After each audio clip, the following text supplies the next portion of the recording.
Oke. Nah,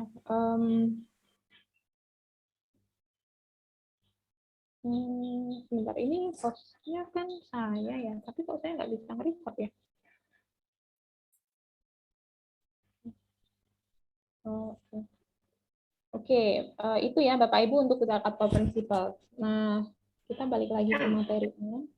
Sampai sini dulu ada yang mau ditanyain nggak? Ya, saya Bu. Ya, silakan mangga Pak. Pak siapa? Ya, Pak Ismail, silakan. ya. Assalamualaikum warahmatullahi wabarakatuh. Waalaikumsalam Ya, warahmatullahi. iya Bu. Terkait dengan soal bicara tentang zakat dan wakaf ini kita sudah memahami bersama. Sudah ada undang-undangnya. Yang saya komentari gimana rangkaiannya karena khusus di daerah saya belum melihat ada perda sebagai tindak lanjut terkait dengan undang-undang tentang wakaf dan zakat. Nah, lalu persoalan ada hal yang terjadi. Ini karena ini orang dulu itu mungkin sebelum keluarnya undang-undang ini, itu memaknai tentang wakaf itu adalah pemberian secara hibah kepada yang bersangkutan. Namun ini belum ada organisasi yang mengorganisir secara jelas.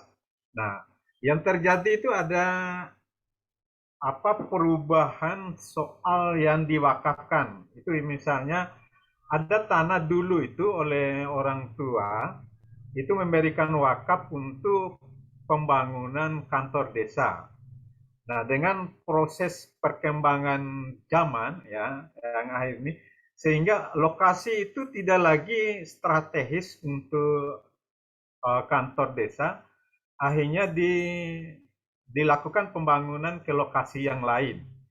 Nah, oleh ahli waris ini melakukan keberatan kalau karena hajat dulu yang diberikan oleh orang tua, kebetulan yang memberikan itu sudah meninggal, itu dihajatkan untuk pembangunan kantor desa. Jadi yang saat sekarang tidak lagi dijadikan sebagai kantor desa, sudah diganti. Nah, kira-kira gimana pandangan hukumnya, Bu? Karena antara pemberi awal itu hajatnya untuk pembangunan desa karena untuk kepentingan masyarakat secara menyeluruh dalam satu desa, sehingga yang terakhir ini oleh kepala desa yang bersangkutan mengalih fungsikan. Apakah ketika itu diklaim oleh ahli waris itu karena tidak lagi seperti yang dihajatkan oleh orang tua, nah kalau tidak dilakukan sebagai pembangunan desa, mereka akan komplain dan akan menarik kembali terkait dengan yang Hmm, diwakafkan itu. Kira-kira bagaimana pandangan hukum? Yang iya. pertama. Yang kedua, ya apakah tidak perlu ada tindak lanjut dari undang-undang itu kepada perda atau perbu sehingga kalau saya melihat soal edukasi di tingkat masyarakat ini yang masih kurang sehingga kesadaran masyarakat terutama dalam rangka ada orang yang mampu untuk memberikan wakaf atau mungkin zakat ini tetapi karena kurangnya edukasi di tingkat masyarakat jadi biasanya kita sebagai masyarakat ini tahu tapi kalau tidak diasah, digiring, didorong itu mungkin kurang semangat, tidak beragresif gitu. Kira-kira gimana kalau pandangan hukum ini undang-undang peraturan pemerintah sudah ada, tetapi di tingkat daerah sendiri itu ya saya belum melihat ada peraturan teknisnya yang bagaimana untuk mengasah supaya masyarakat itu lebih memahami tentang bagaimana hikmah terhadap kita sebagai orang muslim tentang wakaf dan zakat. Ya mungkin itu Bu. Terima kasih Bu Lisa. Wassalamualaikum Baik. warahmatullahi wabarakatuh. Waalaikumsalam warahmatullahi wabarakatuh. Terima kasih banyak ya Pak Ismail. Ini menurut saya observasi yang sangat bagus Pak, gitu. Karena memang betul di Indonesia itu belum sampai ya. Baru ada beberapa kayak di Kalimantan Timur kalau nggak salah atau mungkin Bapak Ibu di sini ada yang sudah ada belum di daerahnya sudah ada perdanya. Tahu saya memang hanya baru beberapa gitu yang sudah punya perda terkait sama zakat wakaf ini gitu. Kalau ada yang Bapak Ibu di sini daerahnya sudah ada, boleh ya mungkin share. Tapi memang tadi observasi Pak Ismail bagus sekali gitu. Memang di Indonesia masih PR-nya di situ. Nah, ini sebenarnya ini ya di satu sisi kenapa begitu? Ini kan hubungannya sama political will ya Pak ya. Jadi kemauan atau awareness dari si pemimpin daerahnya gitu. Apakah pemimpin daerahnya sendiri sudah punya concern nggak ke zakat wakaf gitu ya? Karena saya melihatnya ini sangat berpengaruh sekali gitu. Kalau misalkan pemimpinnya belum ada concern, belum ada fokus untuk mengembangkan sektor zakat wakaf, ya belum didorong gitu. Karena kan sebenarnya regulasi itu sifatnya dia apalagi untuk turunannya ya, apalagi dengan adanya otonomi daerah itu kan jatuhannya masing-masing memiliki ini ya semacam uh, lebih punya fleksibilitas gitu. Apakah dia mau nggak menindaklanjuti itu gitu ya. Jadi ini sebenarnya bisa didorong juga ya. Jadi bisa either top down, maksudnya dari kepala daerahnya yang menginisiasi, atau Bapak Ibu ketika misalkan saya nggak tahu kalau kayak di desa-desa itu suka ada ini nggak meeting gitu dengan apa daerahnya. Misalkan Bapak Ibu di level kecamatan atau di kabupaten berarti ada meeting dengan jajaran di atasnya gitu. Nah, mungkin bisa di salah satu disuarakan gitu ya Pak Ismail, misalkan nanti pas lagi ada rapat koordinasi gitu bisa disuarakan gitu. Itu kan maksudnya gini, itulah kenapa saya tuh tipe orang yang melihat bahwa kekuasaan itu adalah salah satu cara untuk dakwah ya gitu. Orang tuh kalau punya kekuasaan kan dia tinggal tekan, dia bisa katakanlah nih Pak Presiden gitu ya. Dia ketika dia tekan atau tanda tangan itu kan keputusannya berlaku untuk semua orang gitu ya, orang Indonesia gitu. Nah, jadi kalau punya punya posisi itu sebenarnya itu bisa jadi salah satu cara untuk kita memultiplier efekkan atau memperbanyak ini ya apa namanya kebaikan kalau kebijakannya itu memberikan dampak yang positif bagi masyarakat itu kan bisa jadi ini ya apa jadi mengumpulkan banyak banyak reward gitu kan banyak manfaat yang bisa diperoleh kalau kita muslim bisa dapat banyak pahala kan gampangannya begitu gitu. Nah, jadi itu nah cuman gini, level kita mungkin kalau Bapak Ibu di sini bisa punya capacity untuk menyampaikan itu sangat bagus sekali ya. Jadi bisa disuarakan gitu. Yang paling penting adalah kita berbuat sesuatu gitu. Jadi kalau misalkan Bapak Ibu belum ada, mungkin belum bisa nih menyuarakan gitu ya, karena posisi saya nggak di situ gitu. Mungkin ya bisa disampaikan di level ketika meeting dengan sesama perangkat desa gitu. Bisa bikin program di level desa kita gitu. Atau kalaupun enggak ya, at least dari mulai kita sendiri. Saya nggak tahu nih Bapak Ibu di sini sudah belum dipotong apa atau sudah membayar zakatnya setiap periode gitu ya. Jadi itu masing-masing kita bisa berefleksi tuh gitu. Oh iya, saya udah bayar belum ya? Jangan-jangan saya ikut kuliah zakat wakaf, tapi saya juga belum pernah berwakaf gitu. Atau saya belum bayar zakat gitu kan? Itu lucu juga gitu ya. Jadi selalu dimulainya kalau saya mungkin berpikirnya selalu dimulainya ya dari kita juga gitu ya. Jadi level mana kita bisa berbuat sesuatu, nah dari situlah kita mulai gitu. Terus yang pertanyaan kedua tadi ya, yang terkait sama apa namanya penggantian itu memang akhirnya gini. Kemarin kan diskusi kita juga ada ya beberapa case yang nggak sesuai peruntukannya gitu. Nah, sebisa mungkin penyelesaiannya adalah dengan musyawarah mufakat. Jadi kalau ahli warisnya masih ada, mungkin bisa didiskusikan. Intinya gini, kalau memang manfaatnya itu lebih besar untuk wakaf ketika dia dipindahkan gitu ya. Nah, itu bisa boleh dipindah kalau ada izinnya gitu. Jadi bisa dimusyawarahkan dulu ya dengan ahli warisnya dan bisa dibawa ke BWI daerah gitu agar dapat maksudnya gini, kalau secara legal biar ini aman nih ketika dia pindah lokasi. Nah, itu bisa dibawa ke BWI daerah. Pak Ismail di daerah mana, Pak Ismail? Dompu, Bu. Di daerah Dompu, Kabupaten Dompu, NTB. Oh, NTB. Ya, di NTB kan sudah ada ya, Pak ya, BWI. Jadi mungkin saran saya bisa dibawa ke sana gitu, ke BWI daerahnya. Semoga menjawab ya, Pak Ismail. Ya, makasih, Bu. Sama-sama, Pak. Silakan, Pak Gunawan. Ya, makasih, Bu. Assalamualaikum warahmatullahi wabarakatuh. Assalamualaikum warahmatullahi wabarakatuh. Silakan. Ya, Bu, ini yang saya pertanyakan, tidak tahu apa possible atau tidak ya. Tapi yang saya tahu kan dana zakat ini kan tidak masuk dalam neraca keuangan negara kalau tidak salah. Apakah kemungkinan apa namanya istilahnya itu? Kalau dia masuk dalam neraca keuangan negara, bisakah tidak dia diberlakukan seperti pajak seperti itu? Kemudian dananya itu Ya.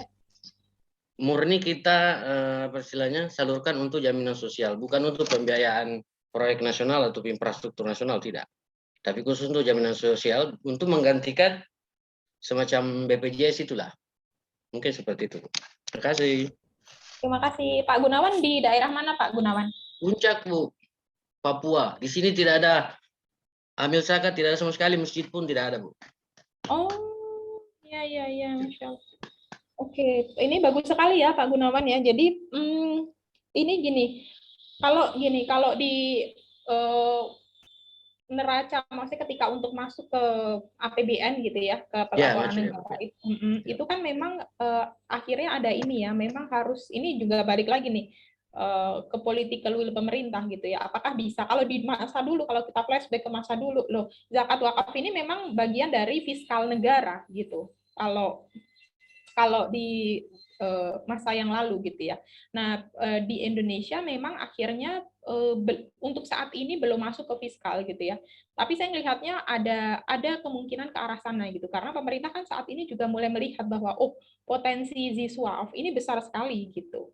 Dan itu justru sebenarnya potensi besar untuk memperingan beban pemerintah sendiri gitu ya. Sekarang kan kayak misalkan pendidikan, katakanlah ada subsidi pendidikan, lalu misalkan ada bagian dari subsidi untuk jaminan sosial, itu kan di-cover oleh pemerintah ya, dari dana mana, dari pajak gitu.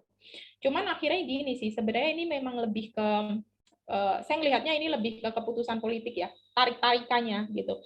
Apakah mau, kan maksudnya sama-sama masuk ke fiskal, saat ini fiskal tuh sumbernya ya mostly kebanyakan dari pajak gitu.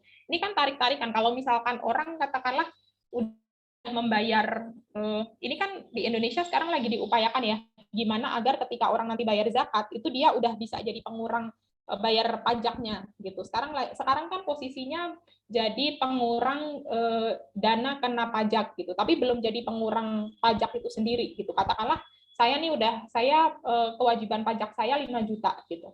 Terus saya sebenarnya udah zakat 4 juta gitu kan. Harusnya kan saya tinggal bayar pajak 1 juta gitu ya. Nah, ini lagi diupayakan untuk ke arah sana gitu. Nah, cuman kan ini tarik-tarikan. Maksudnya gini, kalau pajak semakin banyak namanya apa sih?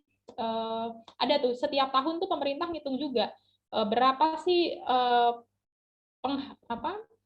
persentasi pengumpulan pajak gitu. Semakin tinggi semakin bagus gitu. Siapa yang dapat apresiasi? Kementerian Keuangan ya, karena Direktorat Jenderal Pajak itu kan di bawah Kementerian Keuangan. Gitu. Jadi apresiasi goes to there gitu. Pergi yang mendapatkan jatuhannya mendapatkan penghargaan kalau misalkan semakin besar pajak yang terkumpul itu ya ke lembaga atau kementerian yang terkait gitu.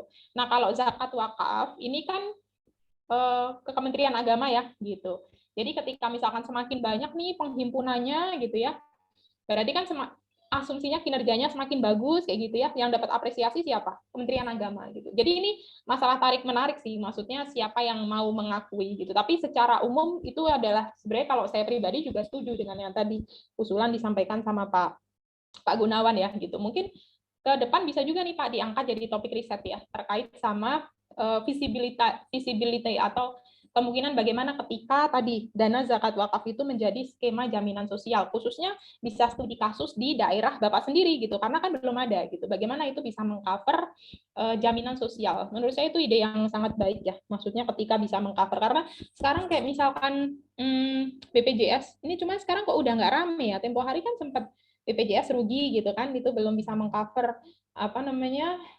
biaya gitu. Saya belum eksplor lagi kenapa akhir-akhir ini sudah rada redam gitu ya. Maksudnya nggak begitu seramai waktu itu kan pernah rame ya, banyak rumah sakit yang teriak belum dibayar gitu kan sama BPJS gitu kan. Nah itu kan sebenarnya memang zakat itu kan penerima manfaatnya itu ya yang 8 itu, dan termasuk diantaranya adalah yang fakir miskin gitu, yang itu social security net atau jaminan sosialnya itu perlu dibantu gitu. Lewat mana? Lewat bantuan zakat. Sebenarnya bisa dialokasikan gitu. Nah, ini sebenarnya sangat ini ya, explorable untuk jadikan topik riset gitu. Pak Gunawan. Terima kasih. Semoga menjawab ya, Pak ya. Pak Supardi silakan. Bu, Lisa. Ya. Ini Pak Supardi sudah angkat tangan dulu. Enggak, boleh. Ya. Nanti habis itu Pak Mulyadi boleh. Silakan Pak Supardi. Ya, bismillahirrahmanirrahim. Assalamualaikum warahmatullahi wabarakatuh. Waalaikumsalam warahmatullahi wabarakatuh. Terima kasih Bu atas waktunya, atas kesempatan yang diberikan kepada saya. Pertama, saya mau berterima kasih pada Ibu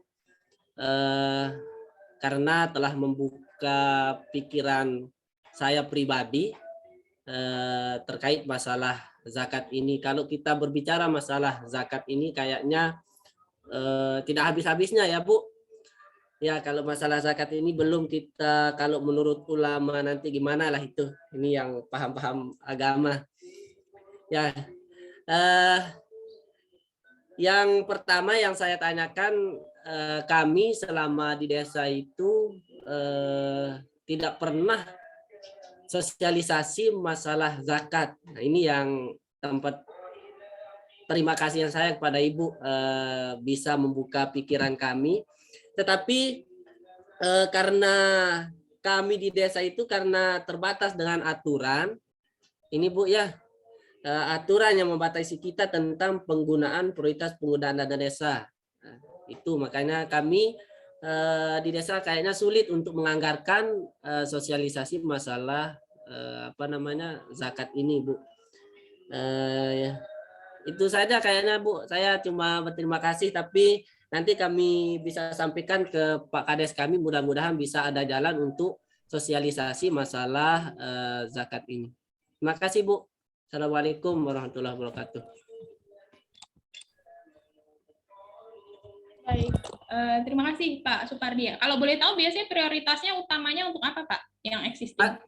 Kalau yang sekarang menurut Permendes nomor 7 tahun 2021 ini yang pertama itu kita validasi data SDGs. Oh. Ya, SDGs itu pemetaan untuk SDGs. Yang kedua sosialisasi ada yang di sini pernikahan usia dini. Itu yang kami khususnya kalau di karena kalau sudah turun ini Permendes yang nomor 7 ini nanti kita mengikuti dengan perbub yang ada di daerah setempat Bu. Nah, gimana di aturannya gitu modelnya. Kalau kami ini sudah turun perbubnya masalah prioritas penggunaan dana desanya, tetapi tidak ada khusus untuk pajak Bu. Di NTB khusus di Lombok Barat ini belum ada. Yang ada pencegahan atau sosialisasi tentang pernikahan dini itu yang ada. Iya. Pembatasan untuk nikah dini itu. Yang kedua untuk data penduduk. Itu yang harus kita sinkronkan di 2022. Yang ketiga, karena di sini BLT itu bantuan langsung tunai itu yang harus itu desa harus menganggarkan seperti itu Bu. Kami kesulitan. Kalau di tempat Pak Supardi sendiri itu dana dalam 1 tahun tuh mencapai berapa Pak? Dana dalam 1 tahun kemarin kebetulan saya jadi bendaharanya Bu. Gitu. Sekitar 1,8 M ya? Iya. Itu untuk level desa ya Pak ya? Iya, untuk level desa. Untuk 1 tahun, oke. Iya. Baik, terima kasih sharingnya ya Pak Supardi gitu. Iya, jadi ya saya sendiri juga senang nih kalau misalkan apa yang disampaikan bisa ini ya bisa bermanfaat lebih dalam tataran praktek gitu. Jadi mungkin memang ini. Jadi kebayang ya tadi saya baru tahu tuh kalau prioritasnya untuk tadi saya baru buka channel ini ya portalnya dan Kementerian Desa. Itu memang ternyata ada SDGs desa gitu ya. Saya baru ngeh juga gitu. Jadi ini ya Bapak Ibu. Ini mungkin kalau dalam topik ekonomi itu ada namanya political economy. Jadi dulu saya ikut political economy itu yang ngadain Indef gitu. Jadi ekonomi itu, maksudnya ada akhirnya kebijakan-kebijakan yang dia itu kenapa bisa lebih kayak misalkan gini, oke, zakat itu penting ya, zakat wakaf kita sepakat oke penting gitu, urgensi gitu. Tapi kenapa sih dia belum didorong seperti SDGs gitu? Kenapa? Iya, Karena SDGs. ya kan SDGs tuh wah di mana-mana dibahas gitu. Kenapa? Karena dia ini nih apa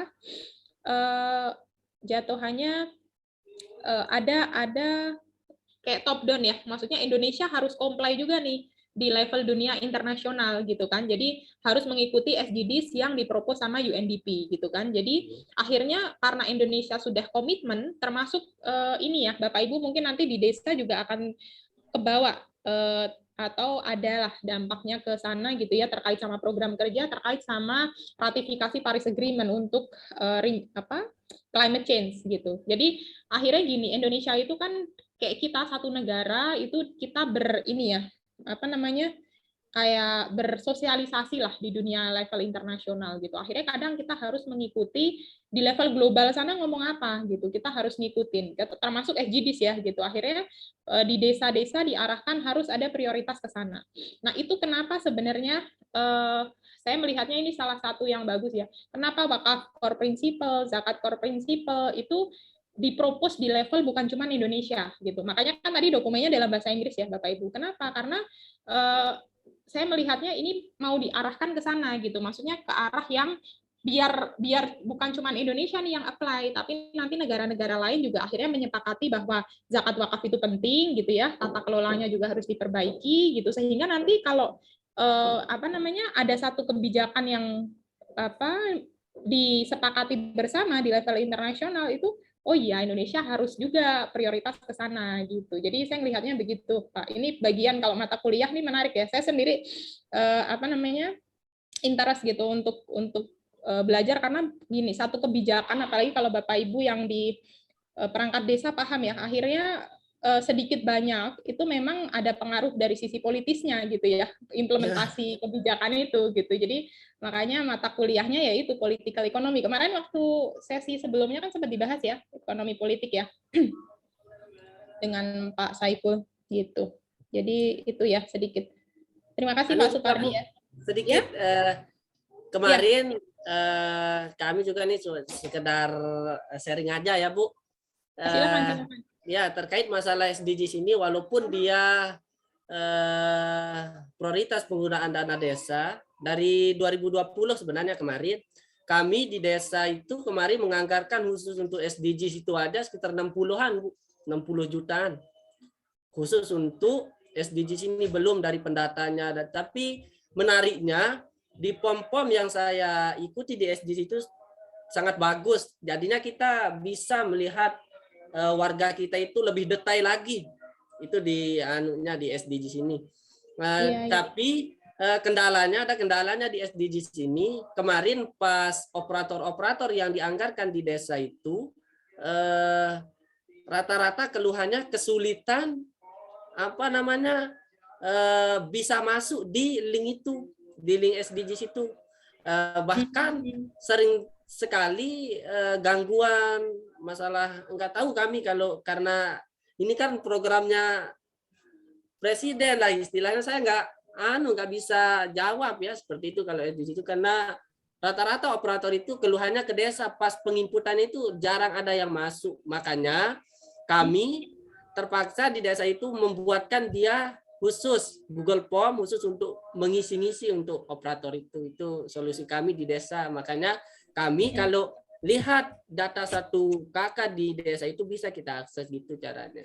Itu Bu, itu saja. Makasih sharingnya ya Pak Supardi. Jadi operator itu dia tugasnya nginput data apa misalkan Pak?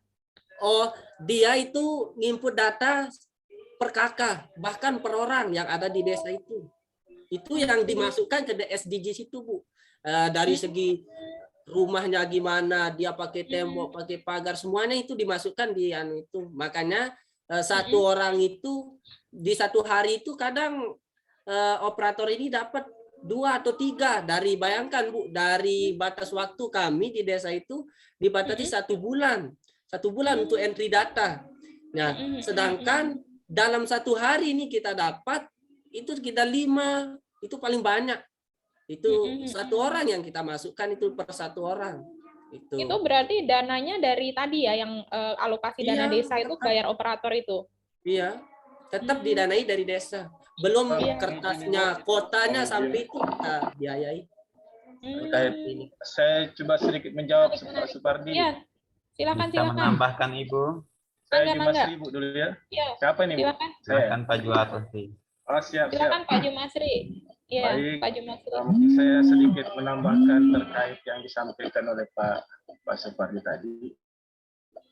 Ya memang dalam prioritas itu tidak dibahas tentang sosialisasi atau menganggarkan tentang kegiatan-kegiatan wakaf, zakat dan infak.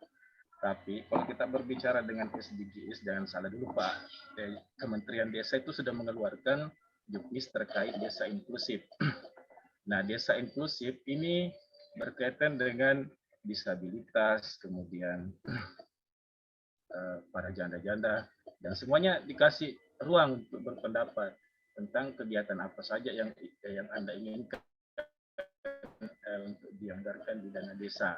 Nah, kalau dilihat dari sisi SDGs-nya, SDGs itu terkait disabilitas dan inklusif lainnya, itu termuat loh dalam SDGs 1 sampai 18.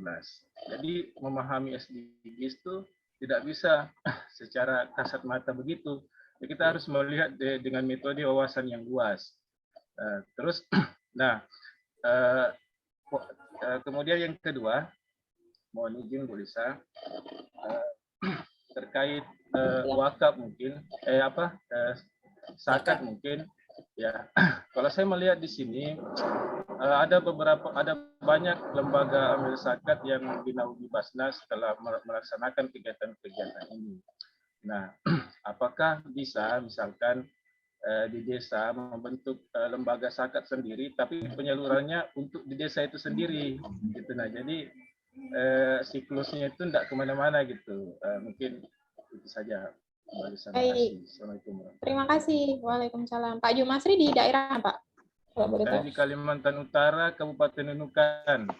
Oh, insya Allah baik.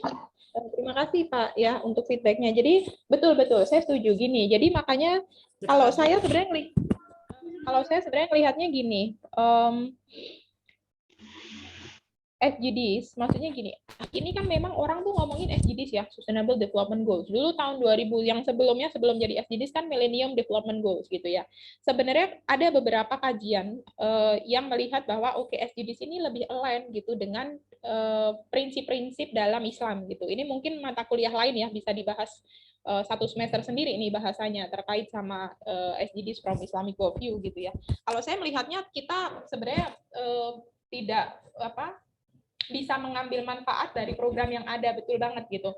Makanya kan termasuk tempo hari itu setahu saya Basnas itu juga kerjasama sama UNDP itu untuk pengadaan solar cell atau apa daerah di satu desa gitu. Nanti saya share kali ya linknya. Menurut saya itu bagus. Jadi artinya gini, sebenarnya UNDP tentu maksudnya UNDP juga pengen mempromot ya ada studi kasus yang atau melakukan pilot project untuk ini loh bisa loh kerjasama bahwa SDGs ini bisa bermanfaat di level desa kerjasama sama Basnas. Jadi itu kan bisa kerjasama ya Basnas gitu.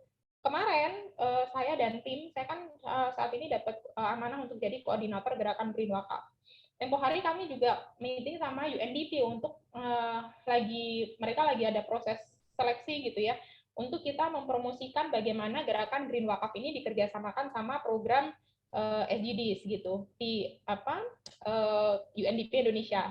Ini rencananya nantinya akan dibawa ke level UNDP global. Jadi saya melihatnya kita bisa sebenarnya menggunakan program yang ada gitu ya.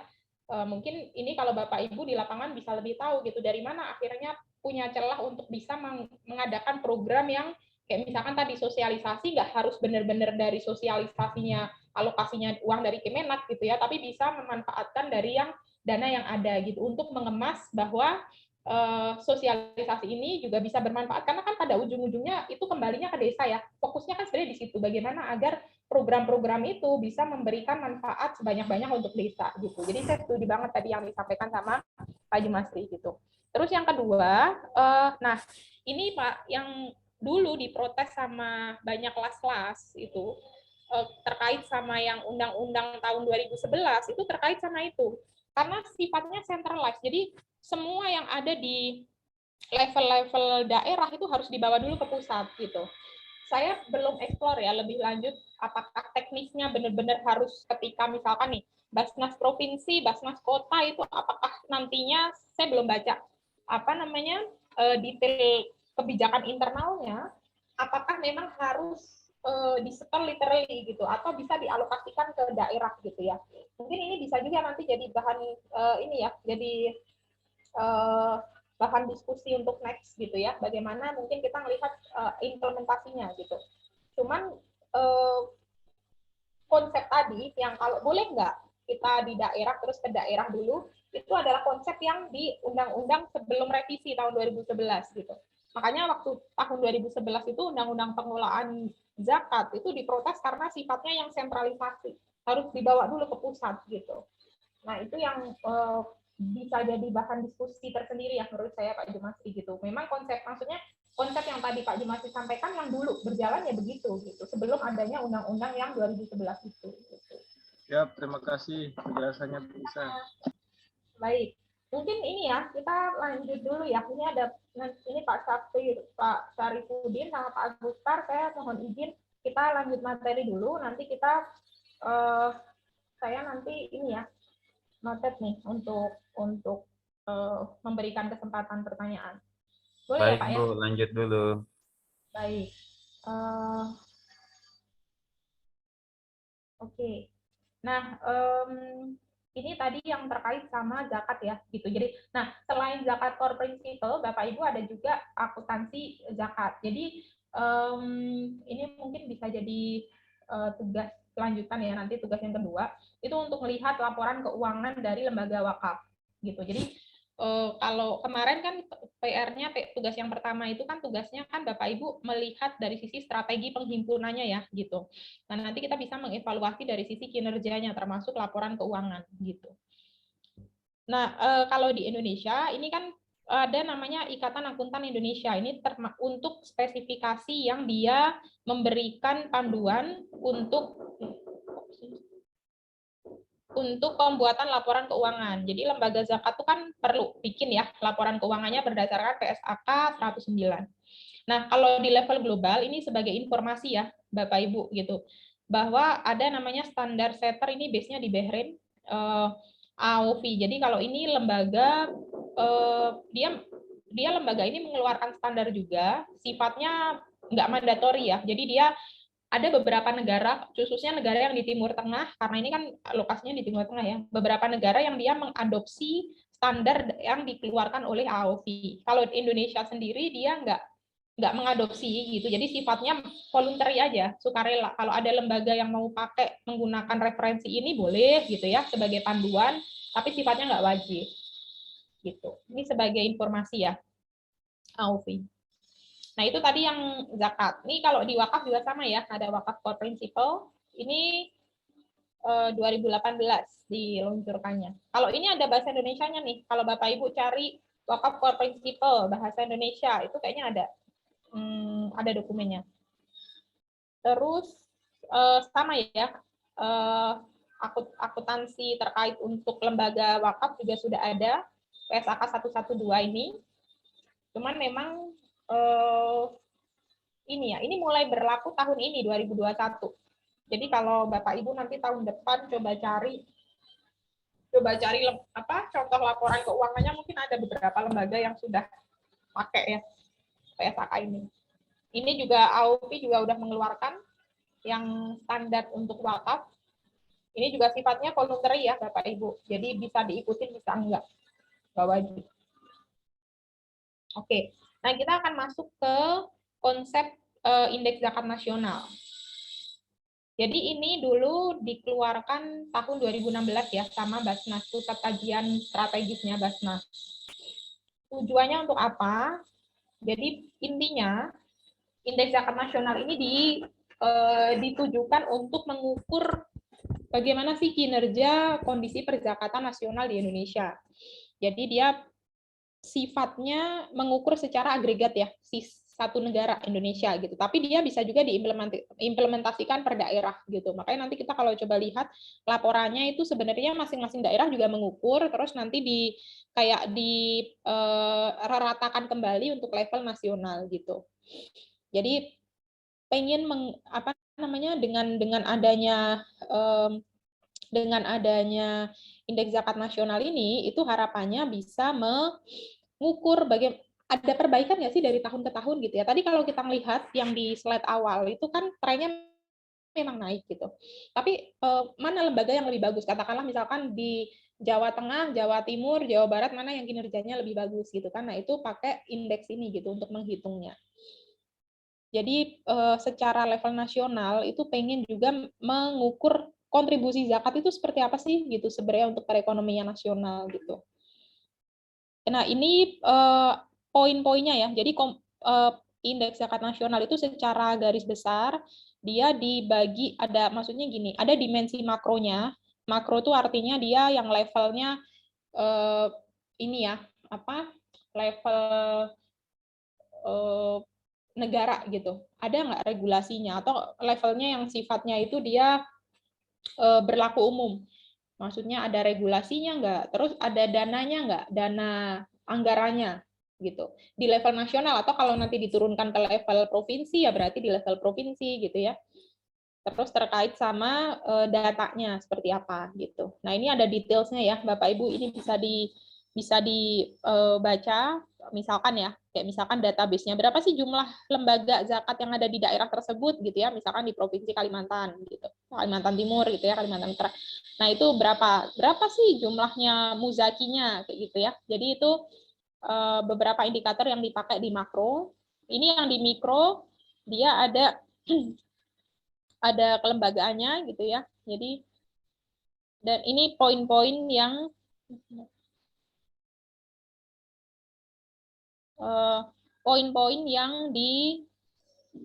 saya pakai ini poin-poin yang yang dijadikan indikatornya ya.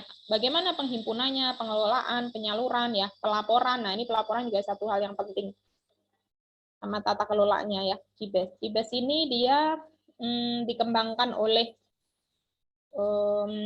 ekonom dari ITB ya, senior saya di IAIUM, Pak Syauki, Pak Irfan sama istrinya. Nah ini. Jadi gini, metodenya pakai apa sih si indeks zakat nasional itu gitu ya. Jadi segini, sebenarnya kalau kita di dunia riset ya, ketika kita melakukan mengusulkan satu indeks atau kita mengusulkan satu pengukuran gitu ya, itu sebenarnya bukan benar-benar hal yang baru gitu kan. Jadi sebenarnya ada tuh penelitian-penelitian sebelumnya gitu kan, termasuk nih beberapa yang dimention ya, yang dijadikan referensi untuk pengembangan indeks zakat nasional gitu. Ada zakat effectiveness index, ada zakat index, ada CIBES ya. Terus ada modifikasi dari indeks pembangunan nasional IPM gitu kan. Nah, cuman dari yang penelitian-penelitian sebelumnya itu, Bapak Ibu, itu sifatnya masih studi kasus ya, dan parsial gitu. Katakanlah kayak misalkan indeks pembangunan manusia, berarti kan ya poin-poin yang fokusnya ke IPM gitu kan. Level yang spiritual belum tercover. CIBES ini dia mencoba untuk mengembangkan bagaimana mengukur ketika gini, mustahik itu dapat ya betul, mustahik itu dapat manfaat gitu ya, dapat manfaat zakat, dia bisa berubah nggak nantinya lama-lama jadi muzaki kayak gitu. Nah, atau ketika misalkan dia dapat bantuan, dia secara spiritual lebih bagus nggak? Ini CIBES ini menurut saya bagus ya, pendekatannya gitu.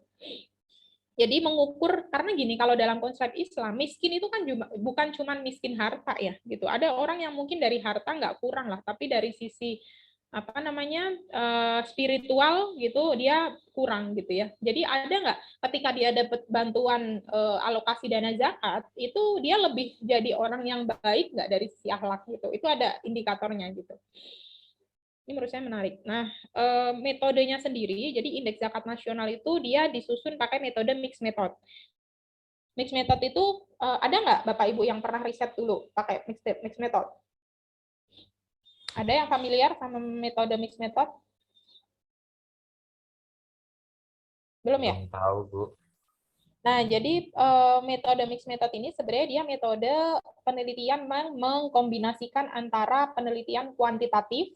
Kuantitatif itu lebih ke angka-angka ya. Jadi kalau misalkan Bapak Ibu ngumpulin data pakai survei atau misalkan dihitung nanti pakai di run ya dulu, pakai kalau S1 biasanya paling banyak nih pakai regresi lah atau misalkan pakai SPSS, pakai alat bantu yang PSS, statistik Bu. itu. Iya, gimana Pak? Ya, yang kuantitatif itu pakai biasa kalau dulu saya pakai rumus SPSS itu, Bu ya. Nah, iya, paling pakai cukup sering ya pakai SPSS sampai pakai IFUS ya. Pakai kalau sekarang ada juga PLS gitu ya. Nah, Stapa.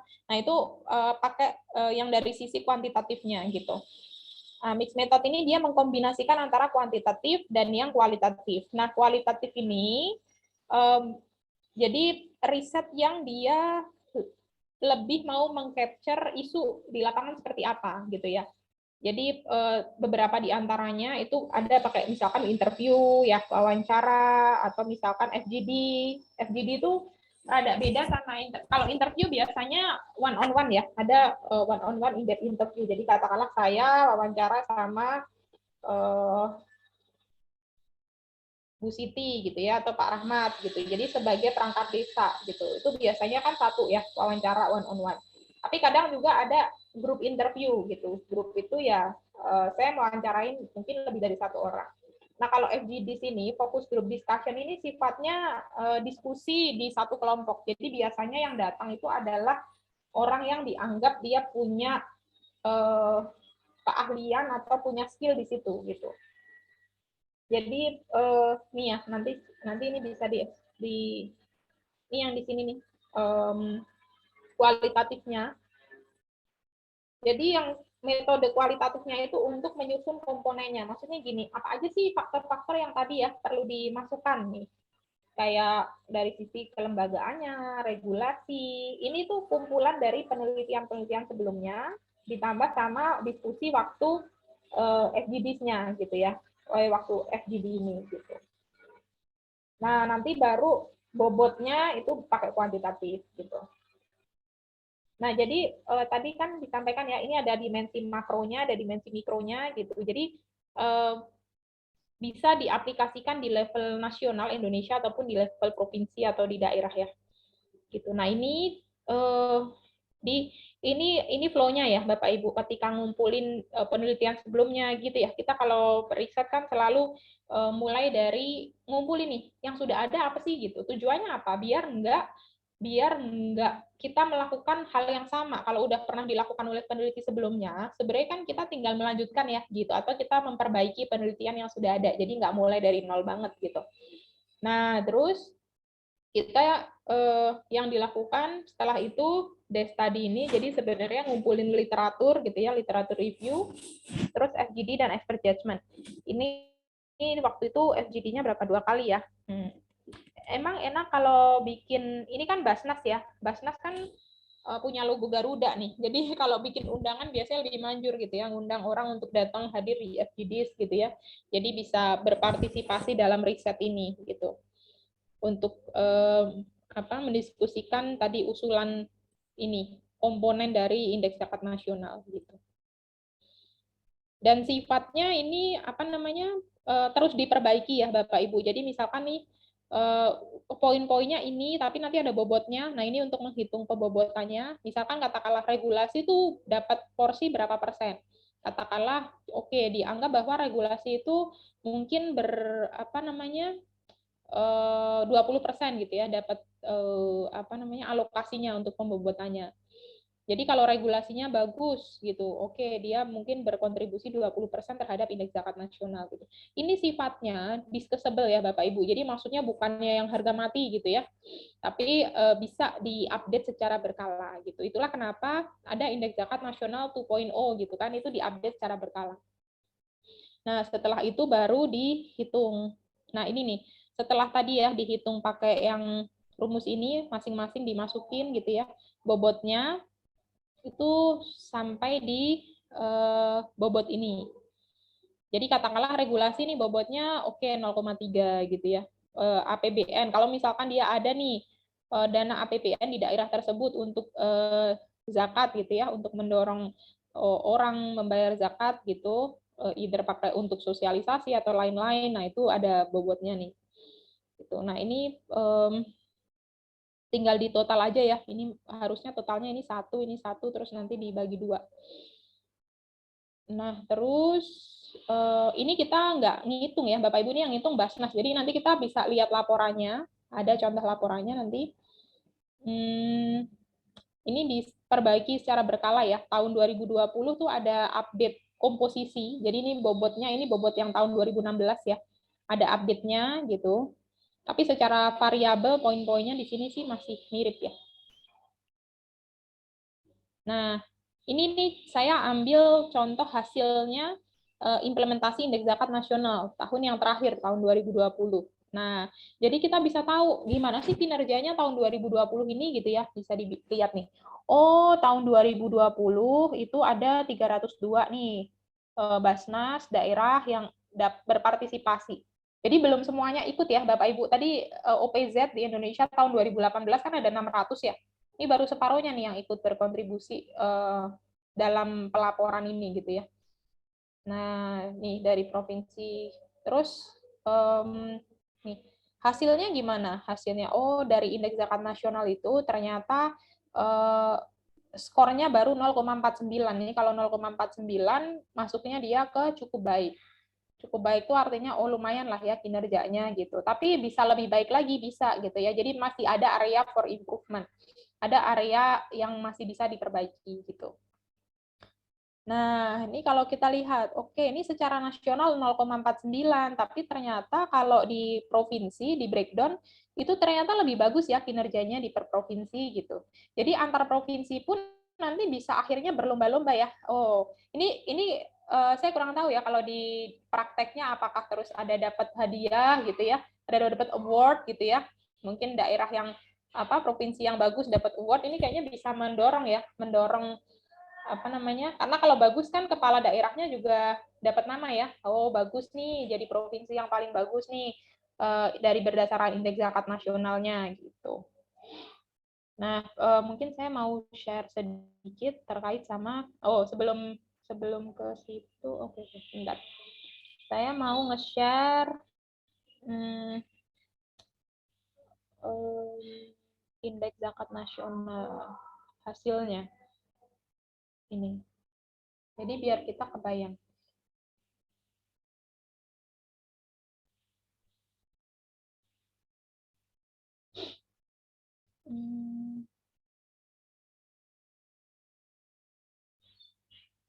Nah, ini ya. Ini setiap tahun ya, setelah tahun 2016 itu, setelah indeks zakat nasional disahkan, itu Basnas mengeluarkan kayak gini nih, setiap tahun. Ini yang terakhir saya download yang available tahun 2020 ya, karena 2021 kan belum ada, Bapak Ibu. Ini cara ngecilinnya gimana ya? Oke, nah ini bisa lebih kecil. Oke, jadi kalau untuk ini, kalau saya ya, saya kadang kalau waktunya terbatas, yang saya baca tuh summary-nya dulu. Nah, jadi di sini nih, ini udah kasih gambaran tadi yang saya screenshot itu. Kalau Bapak Ibu perlu details-nya, tinggal baca di bawahnya. Nah, ini per provinsi ya. Ini Bapak Ibu bisa lihat nih, provinsinya ada di yang level mana gitu ya. Nih, Aceh nih masih segini nih gitu. Kalau yang tadi dari NTB ya, NTB, NTT, ini masih segini nih. Berarti ini bisa jadi bisa disampaikan ya ke tadi yang ketika misalkan mau mengusulkan program, bisa berangkat dari sini nih. Oh iya, ternyata karena level kita nih kinerja zakat kita berdasarkan IZN itu masih rendah nih. Buktinya apa? Nih nilai kita skornya masih segini gitu kan. Nah, ini bisa diusulkan untuk program gitu. Gitu. Ini detailsnya per daerah bisa juga dilihat ya, Bapak Ibu. Kabupaten nih, Bapak Ibu ada di kabupaten mana nih? Nah, ini bisa nih. Jadi per kabupaten gitu ya, dihitung kabupaten kota, terus dapat yang per provinsi, nanti provinsi dihitung ke atas gitu. Menurut saya ini satu memotivasi ya. Ini akhirnya kan masing-masing kabupaten bisa melihat, oh kinerja saya udah bagus atau belum. Harapannya akhirnya bisa mempengaruhi pengambilan keputusan ataupun program dari daerah tersebut gitu ya. Gitu. Oke, saya balik lagi ke slide-nya tadi. Itu yang indeks zakat nasional ya Bapak Ibu ya gitu. Nah, di wakaf juga sama. Cuman levelnya gini, kalau di wakaf ini masih proposal ya. Ini proposal dikerjain sama Prof. Radit, Pak Irfan. Jadi Pak Irfan ini dulu yang di Puskes Basnas. Mungkin beliau sering muncul juga ya di tulisannya di media massa ataupun di TV gitu ya kalau bahas zakat gitu. Nah, beliau sekarang di BWI gitu.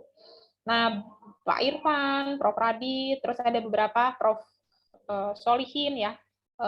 Ini jadi proyek antar kerjasama ini, riset hibah antar kampus. Ada 4 kampus kayaknya. IPB, UNER, ITB, sama UGM yang mengembangkan untuk National Wakaf Index ini, Bapak Ibu. Jadi ini National Wakaf Index ini kan baru dipropos 2021 ya, ini Maret nih 2021. Jadi saat ini memang masih pengembangan dan rencananya mau disahkan tahun depan targetnya sih gitu. Nah ini beberapa ya, ini pendekatannya mirip nih Bapak Ibu. Jadi faktor-faktor apa saja ada tentang regulasi, kelembagaan, terus faktornya ya, terus ada sistem outcome-nya, impact-nya seperti apa gitu kan. Ini ada independensi index, ini menurut saya menarik sekali ya gitu. Jadi di level dunia pun, level global itu belum ada gitu. Makanya menurut saya Indonesia juga di level di tadi ya dunia perzakatan dan di level perwakafan itu memang punya positioning lah gitu di level global. Nah, itu tadi untuk yang National Wakaf Index ya Bapak Ibu gitu. Ini juga bisa, nanti saya bisa share dokumennya di sini. Dan bisa di-download juga. Ini saya memang sengaja screenshot lembaganya ya. Jadi Bapak Ibu kalau misalkan mau nyari ngepoin gitu ya, tinggal cari ke sini nih. Ini kayak misalkan di pusat kajian strategis, ini bisa di-download di sini dokumennya. Ini yang BWI, yang National Wakaf Index juga bisa di-download di websitenya BWI. Ini saya ambil dari dokumen ini ya, bisa di-download dari working paper-nya BWI. Nah, sebelum ke sesi diskusi, ini ada ini ya, tadi yang saya bilang satu paper yang akan kita bahas. Ini sebenarnya mirip ya. Jadi kalau ini mengukur pengukuran untuk lembaga zakat. Jadi pendekatannya mirip sebenarnya. Kalau indeks zakat nasional itu kan untuk level negara ya, maksudnya untuk level Basnas gitu yang ngerjain. Kalau ini masing-masing lembaga LAS itu bisa pakai. Ini masih dipropos juga ya gitu. Tapi ini bisa dijadikan referensi bagi lembaga LAS yang mau menggunakan pendekatan ini gitu.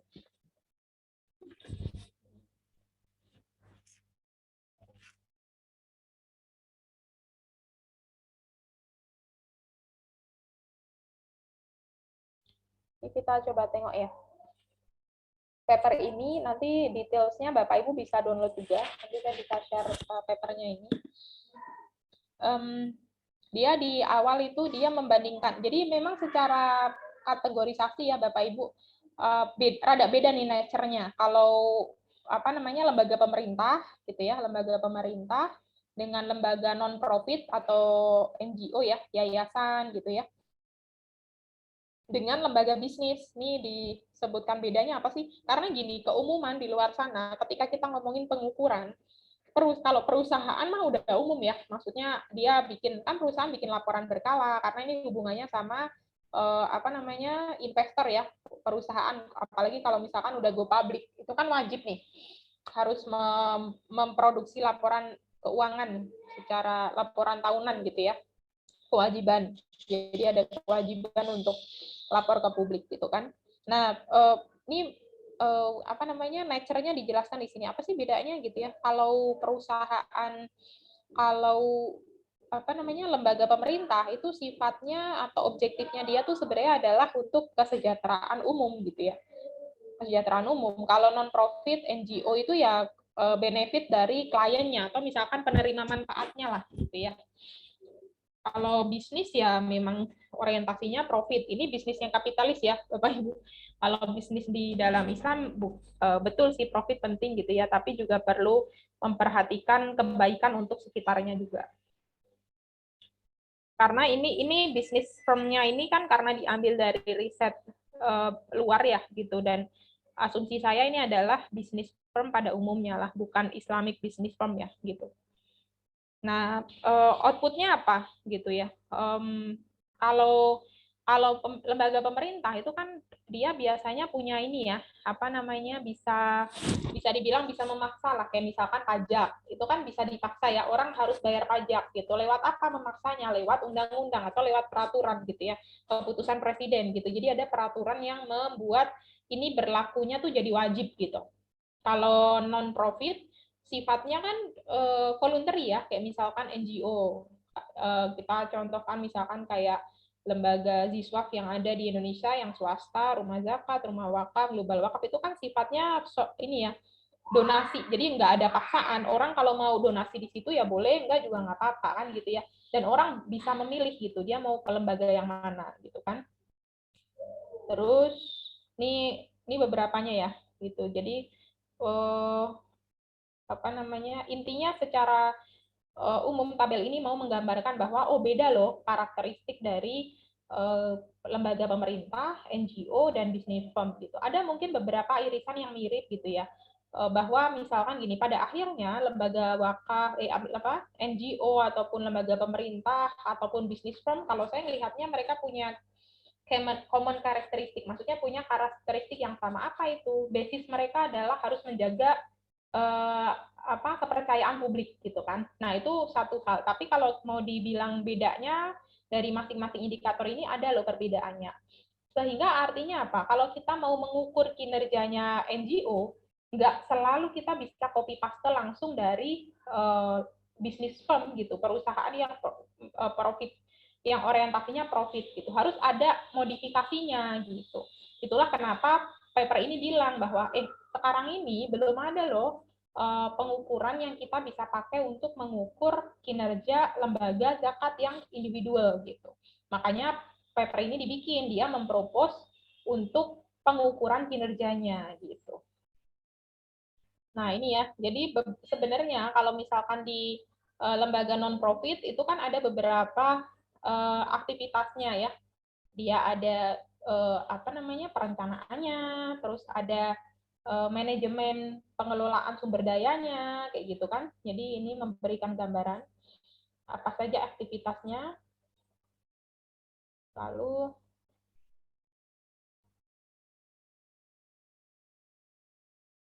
nah, ini sama ya, dia pakainya mixed method juga.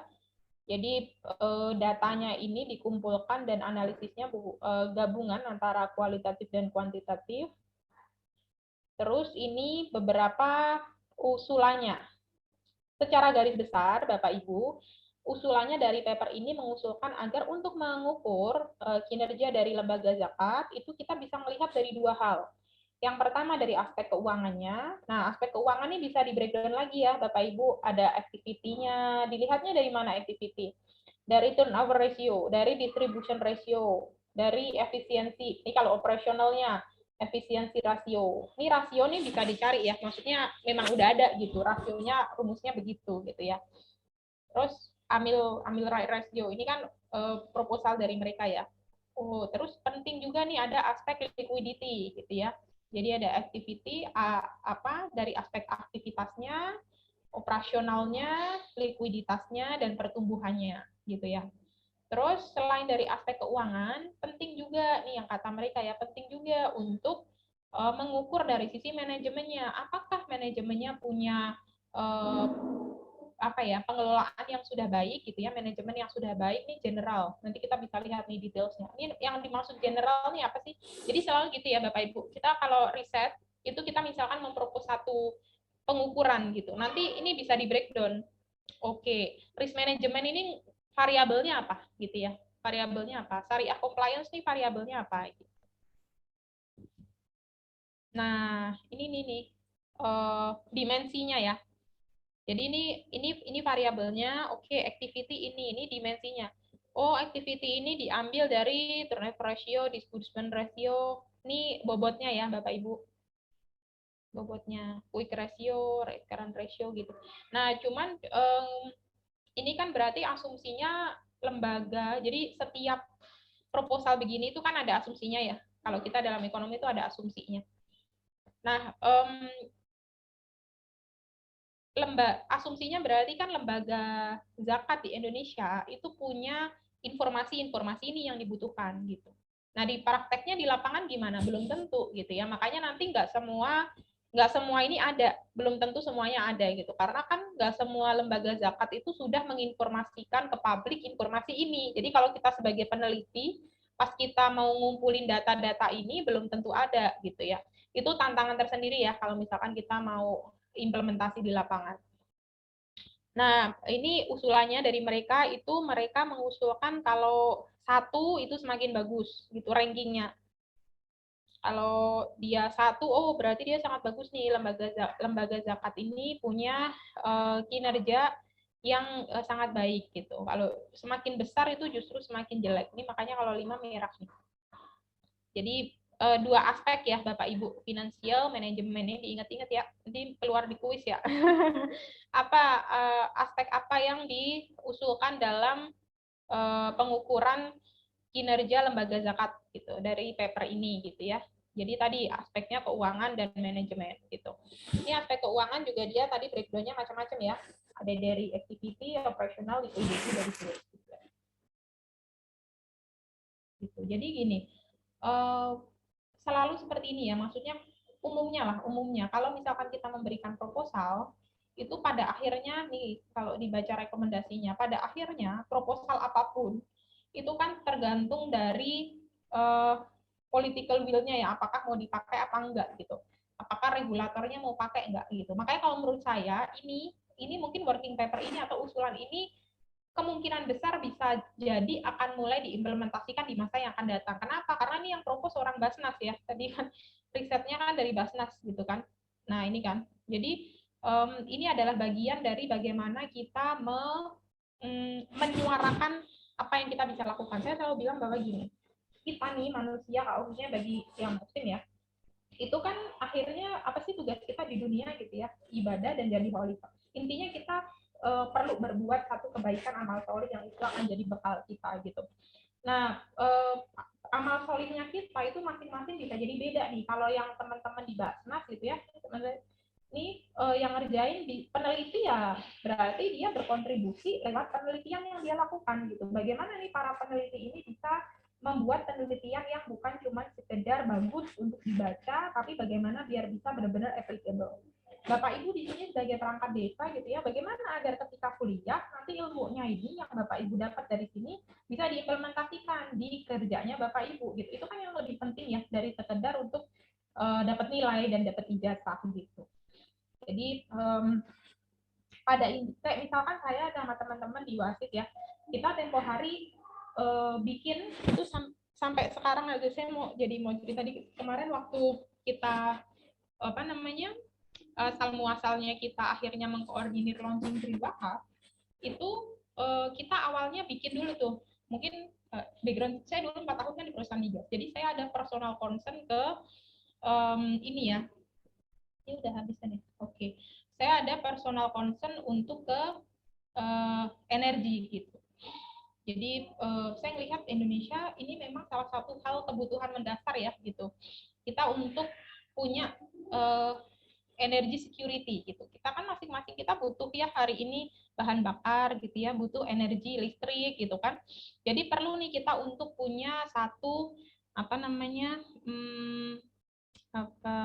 bisa aman lah dari sisi ketersediaan energi kita gitu. Akhirnya waktu itu saya ngajak teman-teman di Wasit di Waka Center itu untuk saya waktu itu nulis ya di Republika. Terus kita ngajak, oke, kita bikin nih kirim surat ke DPR gitu ya. Nah, itu adalah salah satu approach. Kalau Bapak Ibu misalkan di sini ada yang nantinya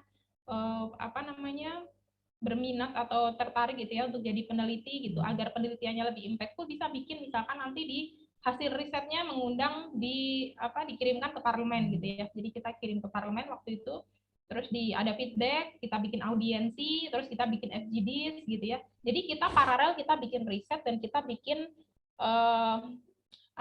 semacam activity di lapangan gitu, dan muncullah program ada yang Green Wakaf. Jadi sudah ada inisiatornya, kita mendorong untuk launching gitu. Jadi itu intinya saya mau kasih gambaran bahwa di posisi manapun ya kita, Bapak Ibu mungkin di sini di posisi yang berbeda, tapi intinya kita bisa sama-sama turut berkontribusi untuk mendorong perbaikan kinerja zakat wakaf di Indonesia gitu.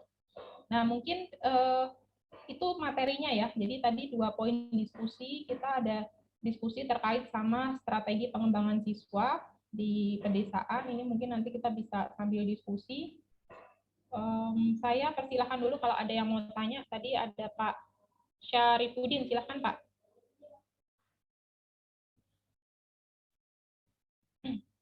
Pak Syarifudin masih ada?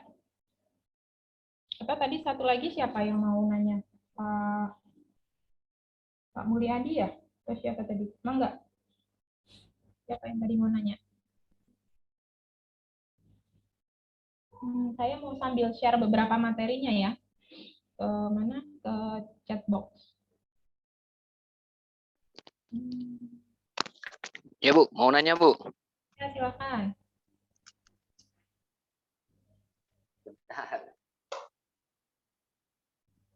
Ini Pak siapa nih? Mulyadi.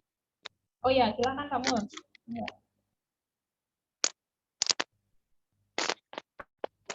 Ya baik Bu, terima kasih. Assalamualaikum warahmatullahi wabarakatuh.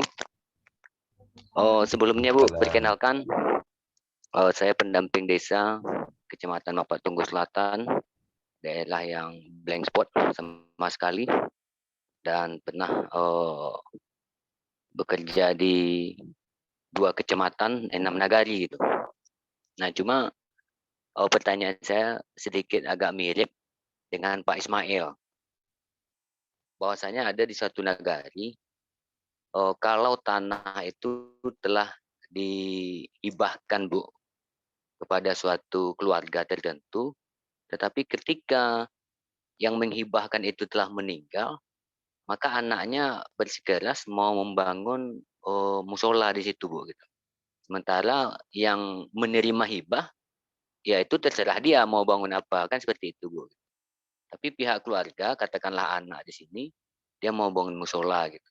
Nah, kami coba sosialisasikan dengan beberapa nenek mama, cuma dalam hal ini kayaknya nenek mama pun juga agak sulit juga Bu gitu untuk menyelesaikannya gitu. Kenapa sulit? Karena secara legalitas ataupun tertulis itu tidak ada perjanjiannya gitu antara almarhum dengan anak gitu. Tapi secara lisan itu ada dan diketahui oleh keluarga dan pihak keluarga yang menerima dan masyarakat setempat. Dan masih ada beberapa orang saksi hidup, sekitar 2 orang lah gitu. Nah itu yang pertama. Ini jawabannya secara akademisi, mungkin Ibu punya banyak pengalaman, sudah melanglang buana ke sana kemari, nanti bisa dibagi-bagi lah gitu solusinya. Gitu. Yang kedua terkait dengan SDGs, saya sepakat tadi bahwasanya di dalam salah satu poin SDGs di antara 18 itu ada desa tanpa kemiskinan. Nah, yang mana desa tanpa kemiskinan ini lagi-lagi dananya adalah dari dana desa. Tapi saya kurang sepakat lagi gitu. Ketika desa melalui Kementerian Desa, mohon maaf, 18 kegiatan yang ada di SDGs desa itu dirangkul oleh Kementerian Desa gitu. Sementara stunting itu jelas posisinya adalah Kementerian Kesehatan gitu. Dan masalah pendidikan ada anak PAUD yaitu Kementerian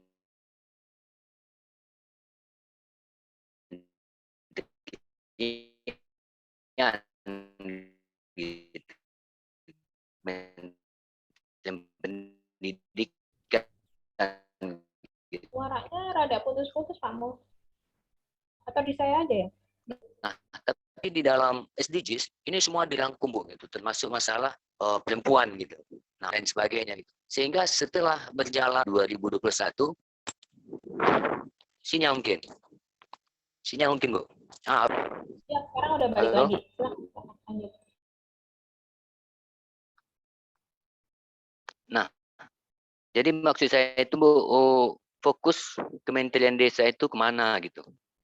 Kalau 18 SDGs ini baru masuk tataran tahun kedua Bu gitu.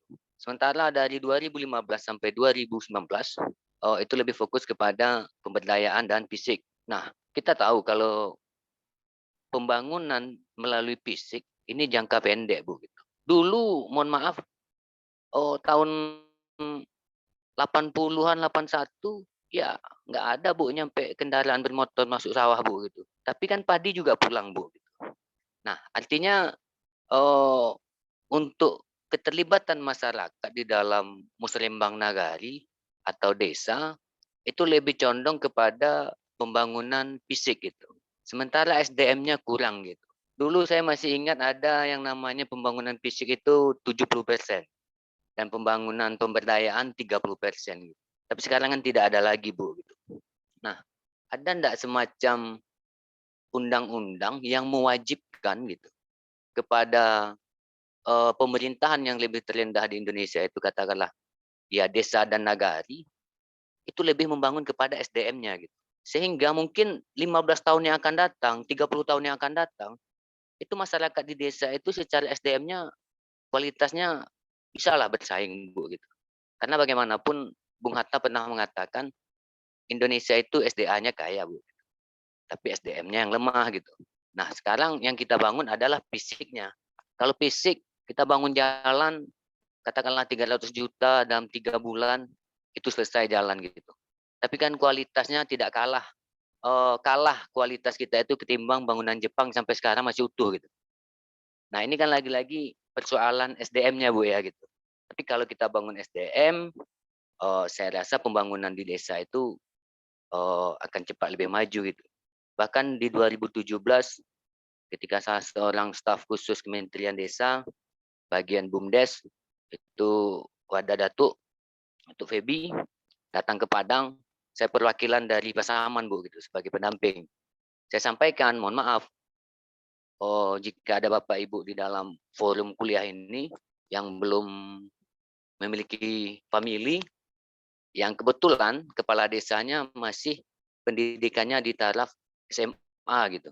Tapi di situ saya bilang, ada enggak aturan semacam dari Kementerian Desa yang mengatakan bahwasanya minimal pendidikan kepala desa, calon kepala desa itu S1 gitu.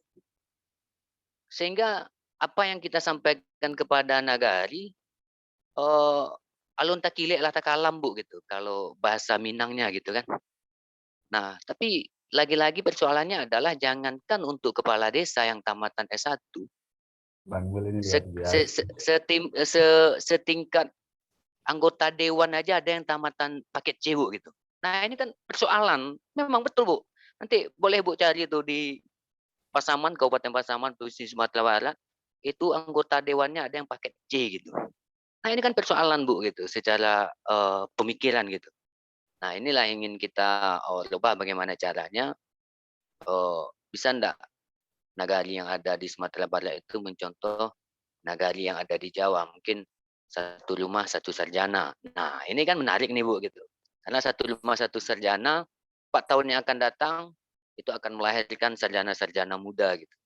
Nah kemarin saya juga cita-cita salah seorang anggota dewan kabupaten, abang duduk sebagai anggota dewan, bisa nggak mengeluarkan regulasi bahwasanya terkhusus untuk Kabupaten Pasaman itu umurnya 40 tahun itu ya udah pensiunkan aja gitu. Nah, kenapa saya katakan demikian? Karena mohon maaf, ini khusus ya untuk kabupaten saya. Jadi nanti biar Bapak Ibu yang lain jangan tersinggung ya.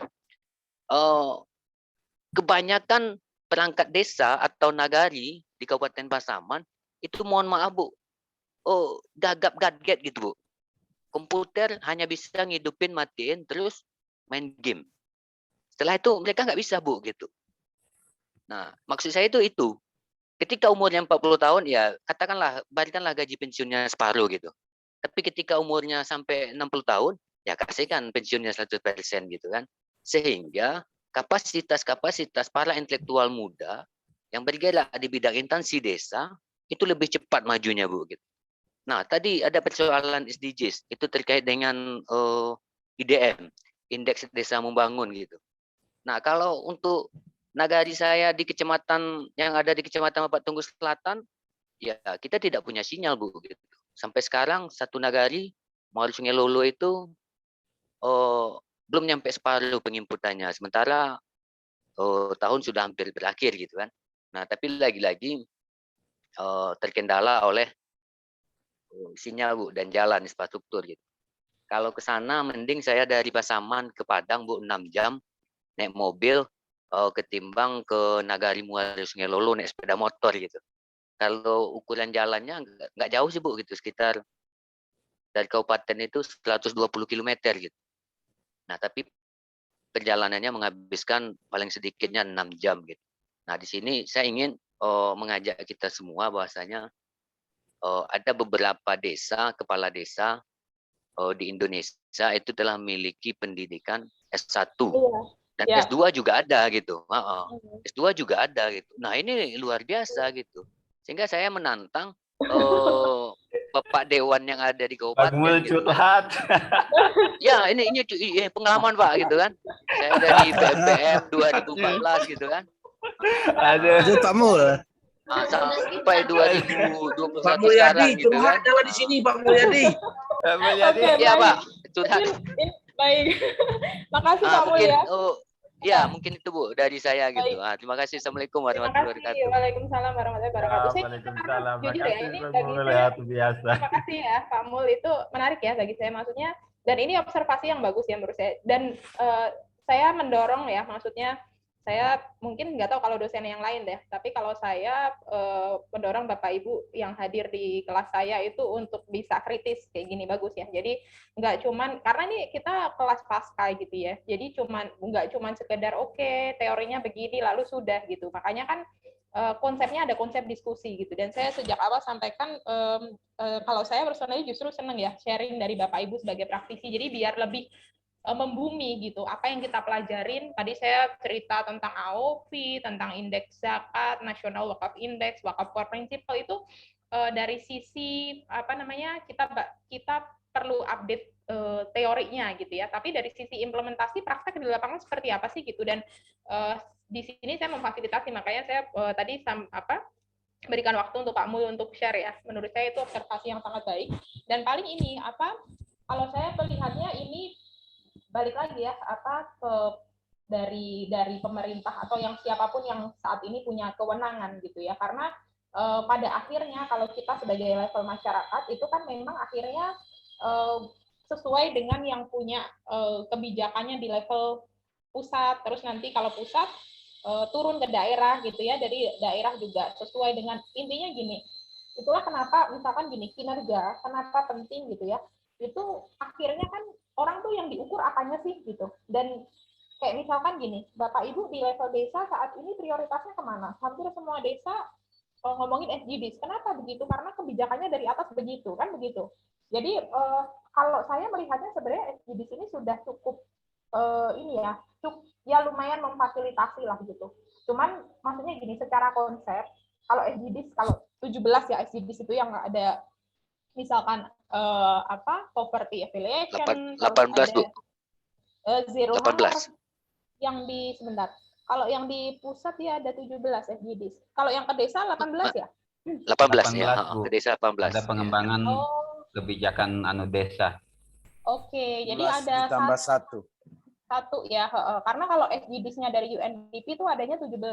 Nah, itu kalau saya melihatnya sudah cukup ini ya. Kalau kita lihat ada yang ngomongin tentang kelaparan, ada yang ngomongin tentang jadi nggak cuman sekedar dari sisi keuangan aja gitu harusnya gitu ya. Nah, cuman implementasi program itu kan bisa jadi masing-masing daerah beda nih ya gitu kan. Maksudnya prioritasnya bisa jadi beda sesuai dengan kebijakan di daerah tersebut gitu. Jadi yang kita bisa lakukan ya sesuai kapasiti kita ya. Kalau kita bisa mengusulkan ke pimpinan kita dan suara kita didengar ya alhamdulillah gitu ya. Jadi kita at least bisa rembuk suara lah gitu.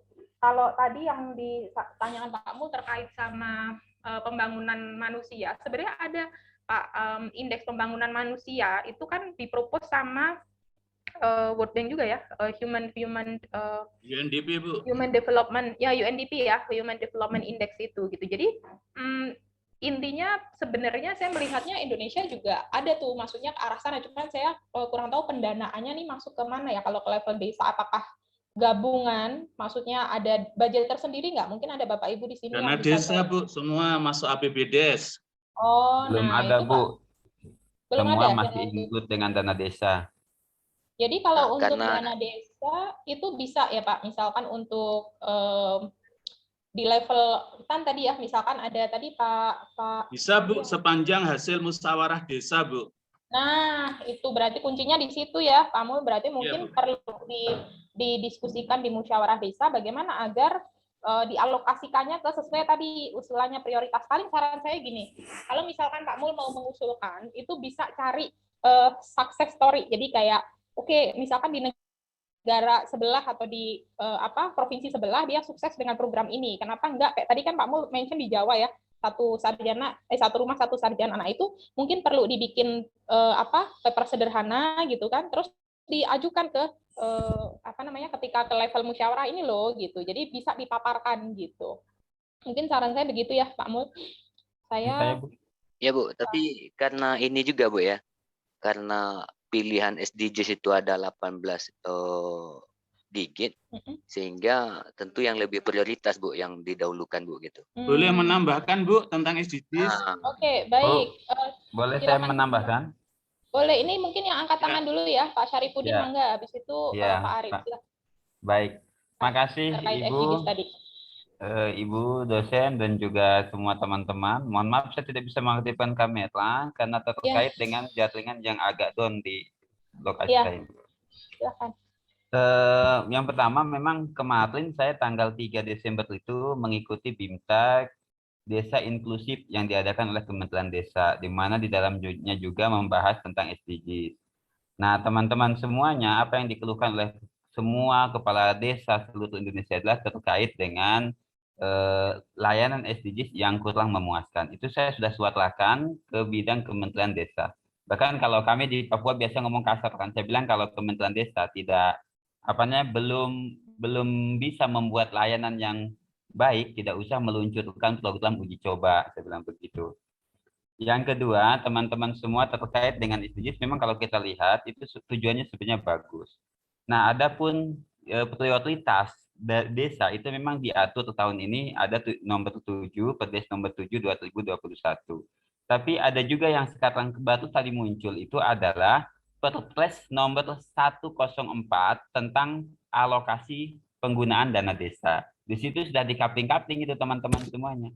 Tapi dalam kita penggunaan dana desa ini, dari tadi saya ikut meeting di Kementerian Desa itu terkait dengan BIMTEK Kepala Desa Inklusif, itu ada salah satu staf dari Kementerian Desa mengatakan begini bahwa pengelolaan dana desa pada hakikatnya kembali kepada Undang-Undang Desa. Ada di situ skala kita adalah skala prioritas berbasis pedesaan sesuai dengan Undang-Undang Desa nomor 6 2014 itu. Ya. Yang berikut pemerintah pusat itu hanya menyediakan tetap. Yang penting menurut mereka adalah kita ada kekuatan hukum di desa, yaitu musyawarah masyarakat. Yang kedua, mereka memberikan contoh begini. Benar itu belum tentu baik, tetapi baik itu belum tentu benar. Menurut mereka, teman-teman, seperti itu. Artinya apa? Kebenaran yang dari pusat ini, misalkan terkait dengan skala prioritas, itu benar. Tetapi belum tentu semua baik. Belum tentu semua yang ada tercantum di situ dibutuhkan oleh masyarakat kita. Nah, tetapi kalau kita melihat tadi bahwa dana desa ini sebetulnya memang menjadi kekuasaan kita di desa. Karena transfernya pun kan dari pusat ke KPPM langsung ke rekening kampung kan begitu, atau ke rekening desa. Nah, yang berikut teman-teman semuanya, kebetulan desa saya ini adalah dari sekian desa di Kabupaten Sorong, itu 8 desa yang mengikuti program bimbingan teknis desa inklusif. Dan ke depan memang hanya 4 desa yang diambil gitu. Nah, tetapi kalau saya mengikuti paparan ini sangat baik sekali. Nah, cuma yang kemarin saya sesalkan ini kepada Kementerian Desa, kenapa program SDGs itu diluncurkan dulu tanpa ada sosialisasi yang baik?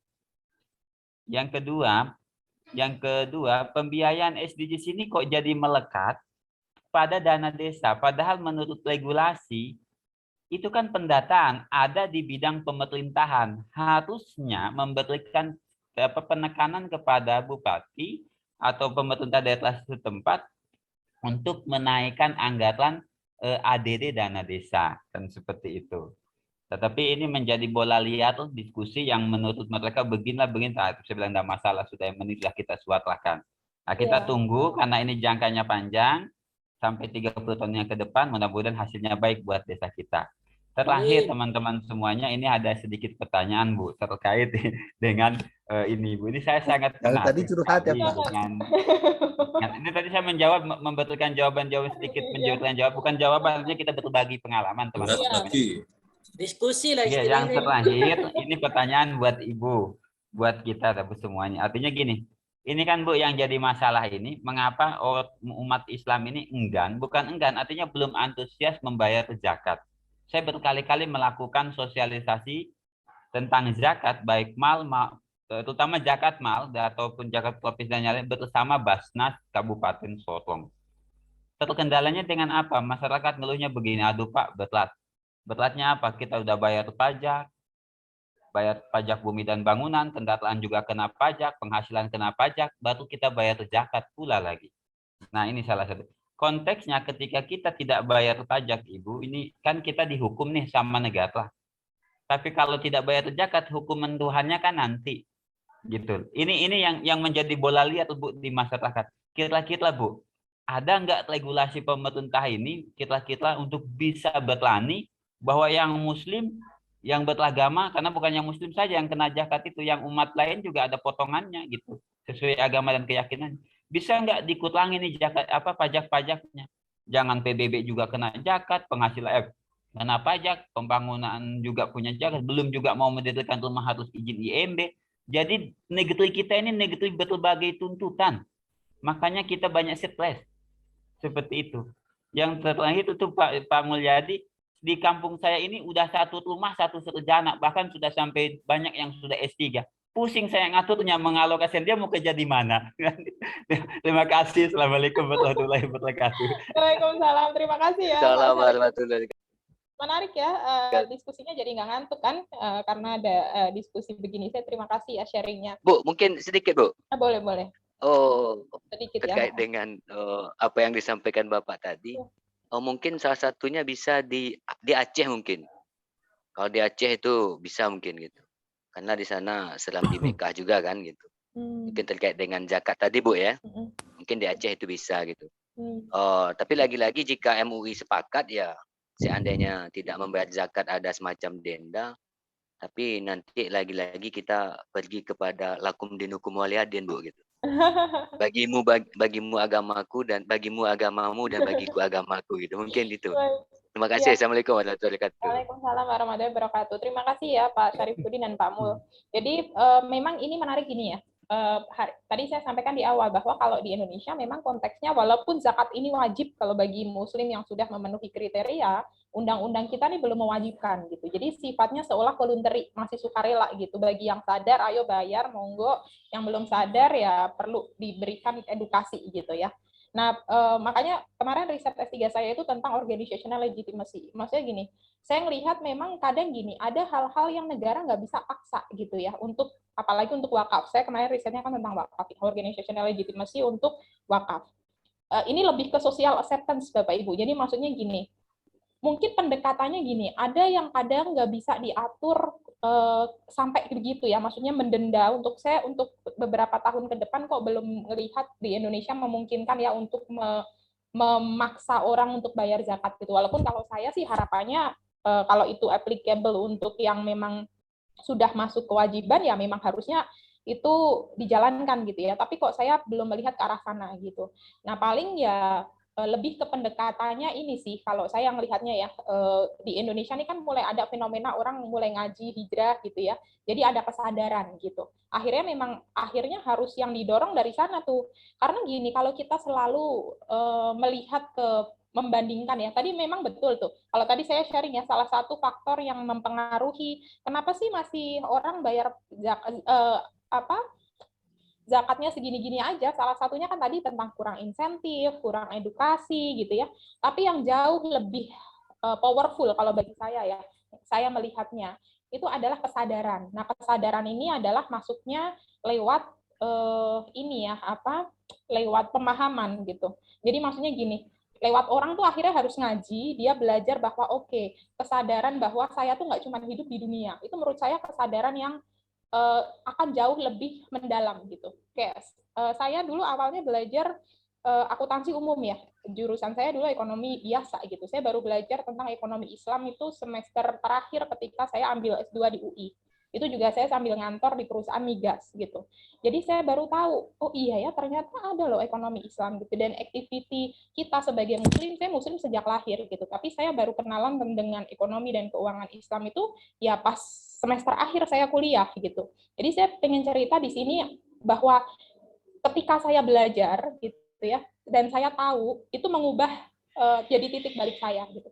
Dan saya yakin setiap orang itu ada fitrahnya ya, fitrah bahwa dia tuh punya loh. Ketika dia kena udah dapat pemahaman yang oh iya ya gitu, kesadaran bahwa hey, ingat kita di dunia ini paling lama berapa tahun sih, 100 tahun gitu ya.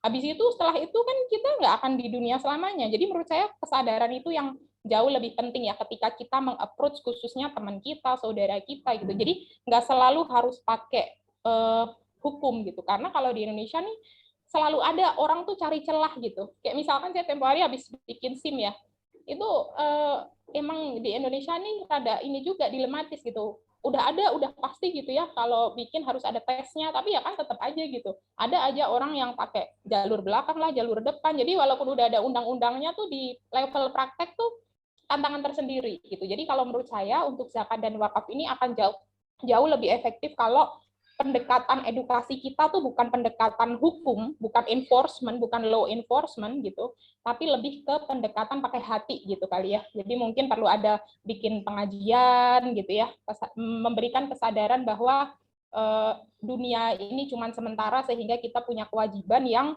harus ditunaikan gitu. Dan itu jauh lebih penting daripada cuma kewajiban dari undang-undang doang gitu. Mungkin itu ya sedikit feedback dari saya.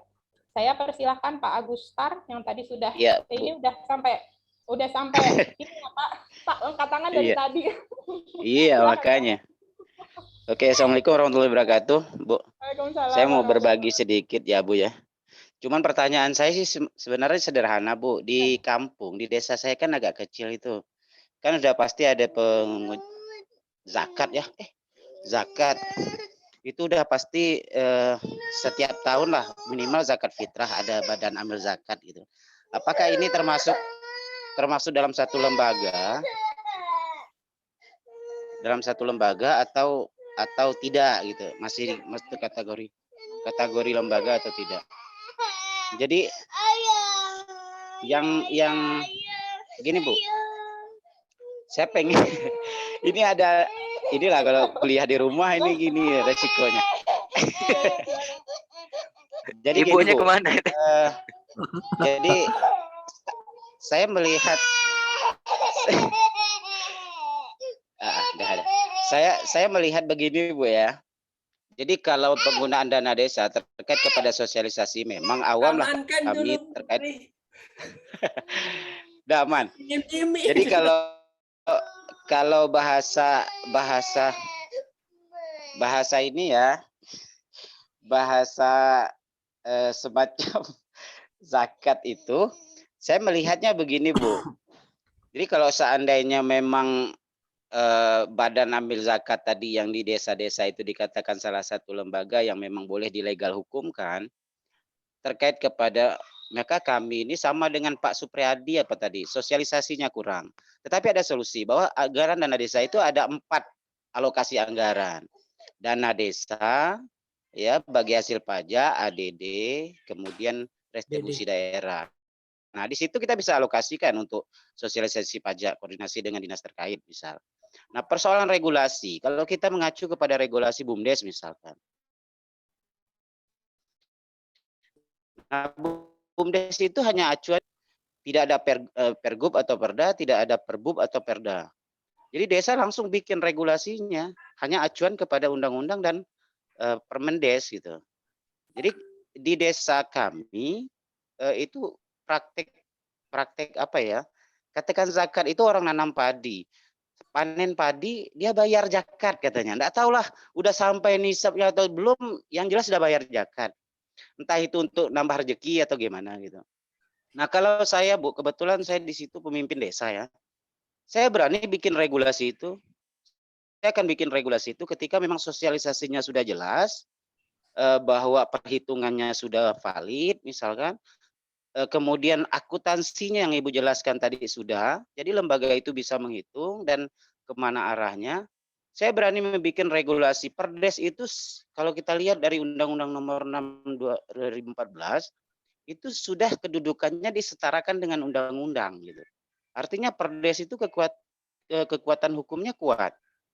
Jadi saya pikir kalau Ibu singgung tadi persoalan yang kata Bapak tadi, kalau pajak dihukum negara, kalau ini hukumnya nanti, saya juga sebagai pemimpin tidak mau mengambil bagian dari dari siksaan itu gitu, bahwa saya mencontohkan gini, kayak vaksin Bu, vaksinasi itu saya tidak bisa memaksakan masyarakat saya, tetapi saya harus fasilitasi gitu. Nah, sama dengan ini, saya harus buat regulasinya yang tada ini dosanya gitu. Terlepas dari ada orang yang sadar atau belum, itu enggak masalah. Kayak ngajarkan anak udah kita ajarkan masih juga nakal, ya udahlah. Lepaslah tanggung jawab gitulah kira-kira. Mungkin itu Bu, saya pengen mempertegas bahwa apakah memang badan amil zakat di desa itu katakanlah kadang-kadang kegiatannya setahun sekali ngumpulkan zakat fitrah aja. Habis itu bagikan selesai lah udah gitu. Padahal ada zakat-zakat petani-petani bayar zakat gitu. Selama ini bayarnya zakatnya ke orang yang nurunkan atau dukun atau apalah gitu. Nah, maksud saya kita kemas dalam satu badan di tingkat desa, ya kita atur regulasinya dengan Perdes atau apa ya. Mungkin itu Bu, terima kasih. Assalamualaikum warahmatullahi wabarakatuh. Assalamualaikum warahmatullahi wabarakatuh. Pak Agus, Mungkin dari saya Bu. Daerah mana, Pak? Saya Kalimantan Barat, Kabupaten Kubu Raya, Kecamatan Kubu, desanya Mengkalang Jambu. Oh, dari di desa ya Pak ya, pemimpin desa nih Pak. Iya. Terima kasih. Saya Bu. Silakan, mangga Pak Rahmat. Nah, Bu, ini cerita tentang zakat nih, saya tertarik nih Bu, karena saya di Aceh Bu ya. Iya. Aceh itu Bu, Bajnas itu diberi nama Baitul Mal Bu, namanya Baitul Mal Bu kan. Kalau di kabupaten itu Baitul Mal kabupaten, kalau di kecamatan Badan Amil kecamatan, kalau di desa itu adalah Baitul Mal kampung Bu. Jadi sedikit menyinggung tentang apa yang dikatakan oleh Pak Saripudin tadi. Kenapa masyarakat tidak mau membayar zakat Bu? Hal itu sudah pernah kami alami di tahun 2017 Bu. Jadi pada tahun itu Bu, sistem penyaluran zakatnya, zakat untuk zakat mal, masyarakat mengumpulkan kepada ada yang namanya Ketua Baitul Mal Desa di sini Bu. Itu dijabat oleh tokoh agama Bu. Selanjutnya tokoh agama tersebut menyalurkan dana zakat tersebut ke Baitul Mal Kabupaten. Setelah itu baru Baitul Mal Kabupaten menyalurkan lagi kepada masyarakat Bu. Tapi di tahun 2017 Bu, sebiasanya sebelumnya Bu, untuk zakat mal itu misalnya disetor dari desa ke kabupaten itu 10 juta, realisasinya kemungkinan mau 30 juta Bu direalisasikan kepada masyarakat desa. Tapi di tahun 2017 itu tidak ada Bu, diberikan 10 juta malah balik mau 8 juta. Jadi tahun 2018 Bu, untuk di desa kami Bu, segala bentuk urusan tentang zakat mal itu diurus di desa saja Bu.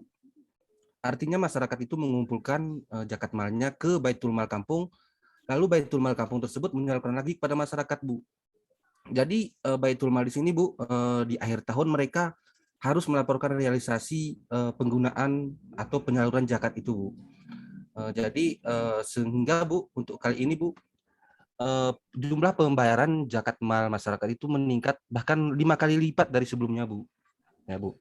Jadi sehingga untuk di desa kami saat ini Bu bisa memprogrami beasiswa anak fakir miskin seperti kegiatan perumahan Bu apa Bu, dan pelatihan keterampilan untuk anak-anak miskin juga bisa dilaksanakan di desa Bu. Artinya tidak hanya lagi berpaku kepada dana desa saja Bu. Kalau untuk pelatihan seperti itu Bu.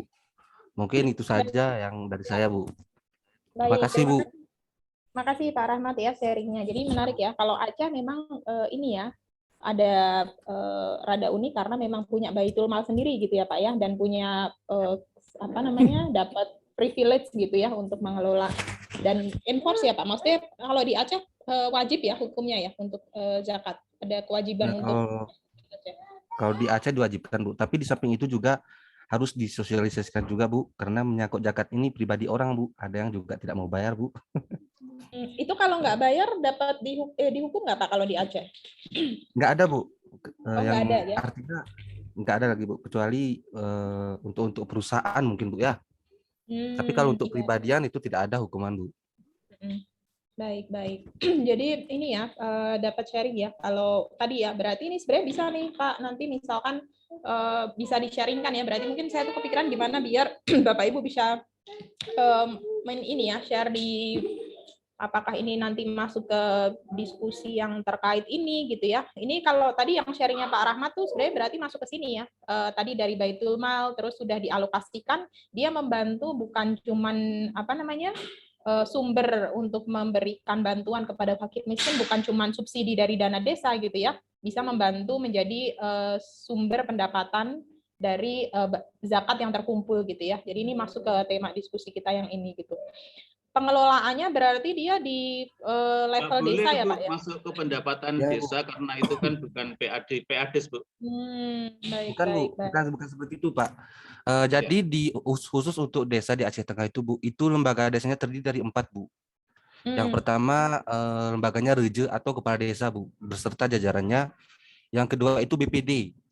Yang ketiga itu petua namanya atau tokoh adat Bu, dia mengurusi masalah adat yang terjadi ketimpangan dengan adat di daerah kami Bu. Yang selanjutnya ada namanya imam Bu.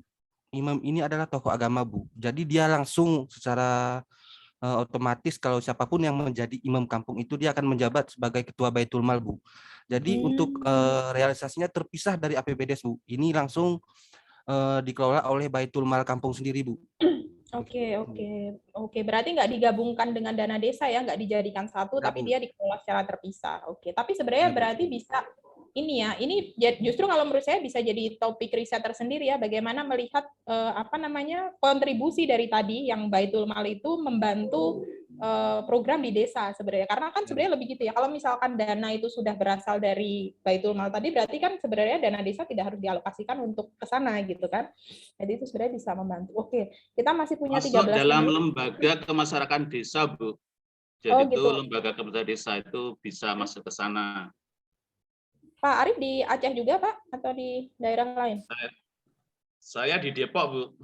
Oh di Depok, tetanggaan kita Pak, saya di Depok juga. Ya. Oke. Baik, terima kasih. Pak Arif ada yang mau di-sharingkan tadi terkait sama dana desa? Ya, yang pertama sebenarnya SDGs. SDGs itu kan komitmen negara Indonesia terhadap komitmen global ya. Dan itu kan 17 tujuan. Dan kalau saya membaca dari banyak dokumen itu, SDGs desa ini kan sebenarnya bagian dari agenda untuk pelokalan SDGs. Memang saya juga melihat Kementerian Desa lokal penggunaan itu kan sudah menyatakan semua yang di desa itu ya ada di keputusan di musyawarah desa. Kalau saya baca di banyak kasus dan di banyak dokumen, kenyataannya menjadi seperti seolah menjadi hal yang harus diikutin. Nah ini yang menjadi mungkin bahasa Bu Lisa trade off di dalam penyampaian kebijakan. Satu, yang kedua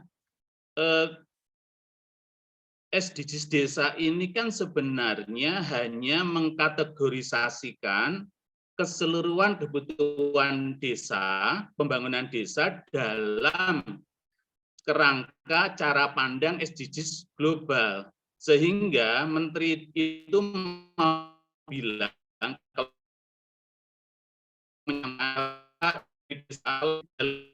kebutuhan desa itu kan sama dengan SDGs gitu.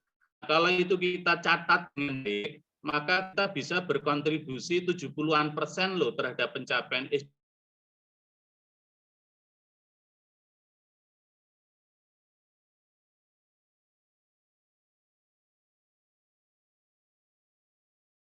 Itu kalau saya menangkap. Sehingga kalau desa punya data detail, maka desa bisa melakukan prioritasisasi kebutuhan desa dengan lebih tepat. Nah, prioritasisasi itulah nanti dicek saja ini masuk ke SDGs yang mana begitu. Jadi bukan kita lihat SDGs harus jadi patokan di depan. Kayaknya kok kalau saya menangkap dan memberikan yang ada dan komentar-komentar di sana, mungkin ini yang perlu ditambahkan. Dan kalau dalam konteks wakaf dan zakat ini, saya lihat pelangnya ini bagian dari upaya untuk mencapai tujuan RPJMDes. Karena pembangunan desa atau pembangunan nasional ini kan kontributornya bukan hanya pemerintah, tetapi juga termasuk masyarakat, juga pelaku usaha ekonomi, juga relawan yang lain, pihak-pihak yang lain yang punya concern terhadap pembangunan. Nah, di sanalah sebenarnya kemudian kita bisa mengkalkulasi untuk mencapai 100% pendidikan dasar di suatu desa, itu nanti bisa kita cek kontribusi dari Baitul Mal tadi ya, dari Aceh tadi berapa persen, dari dana desa berapa persen, dan dari CSR berapa. Dan kalau boleh saya mau sharing, lembaga-lembaga yang ada di luar pemerintahan desa tadi dalam konteks partner pemerintah desa itu disebut sebagai lembaga kemasyarakatan desa. Nah, ini memang perlu SK kepala desa sehingga nanti Baitul Mal atau mungkin juga lembaga zakat dan wakaf di desa itu wajib diundang di dalam musyawarah-musyawarah desa. Fasilitasi yang dari Kalimantan, Bu Raya tadi sudah dengan baik menyampaikan pemerintah desa siap untuk memberikan fasilitasi, perlindungan dan dorongan untuk mengembangkan kelembagaan wakaf dan zakat ini sehingga bisa terintegrasi di dalam kerangka pembangunan desa secara keseluruhan. Mungkin itu Bu. Ya. Dan yang terakhir, ya, Bu Lisa. Mungkin boleh dipersingkat ya. Ya. Ini pendekatan skriptualis dan pendekatan substansialis di dalam melihat pengelolaan zakat ini dengan hubungan dengan negara memang masih banyak didiskusikan saya kira, sehingga tadi diskusi untuk apakah duit zakat dan wakaf itu masuk ke APBN berarti negara mengatur orang beragama pada itu wilayah privat gitu kan, ataukah sebaliknya orang melakukan ibadah harus diatur oleh negara, kira-kira begitu. Nah, ini pandangan yang menurut saya menjadi sangat mendasar yang nanti mendasari cara pandang kita dalam mengimplementasikan wakaf dan zakat ini, Bu. Terima kasih. Betul. Baik, terima kasih banyak ya Pak Arief untuk sharingnya. Ini kita masih punya 6 menit, silahkan Pak Saleh dan Bu Muzalifah boleh berbagi waktunya. Pak Saleh dulu mungkin, silahkan Pak.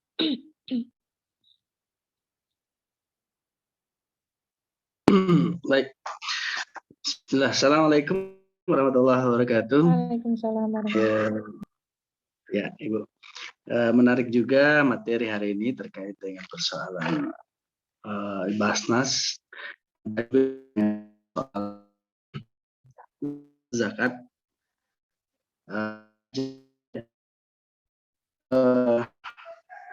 Mungkin saya kembali ke persoalan kasus atau apa yang keterkaitan dengan kejadian yang ada pada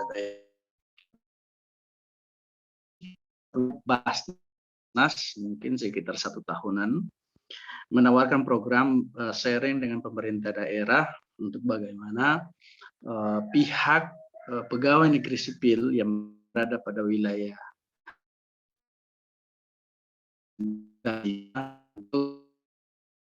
sebagai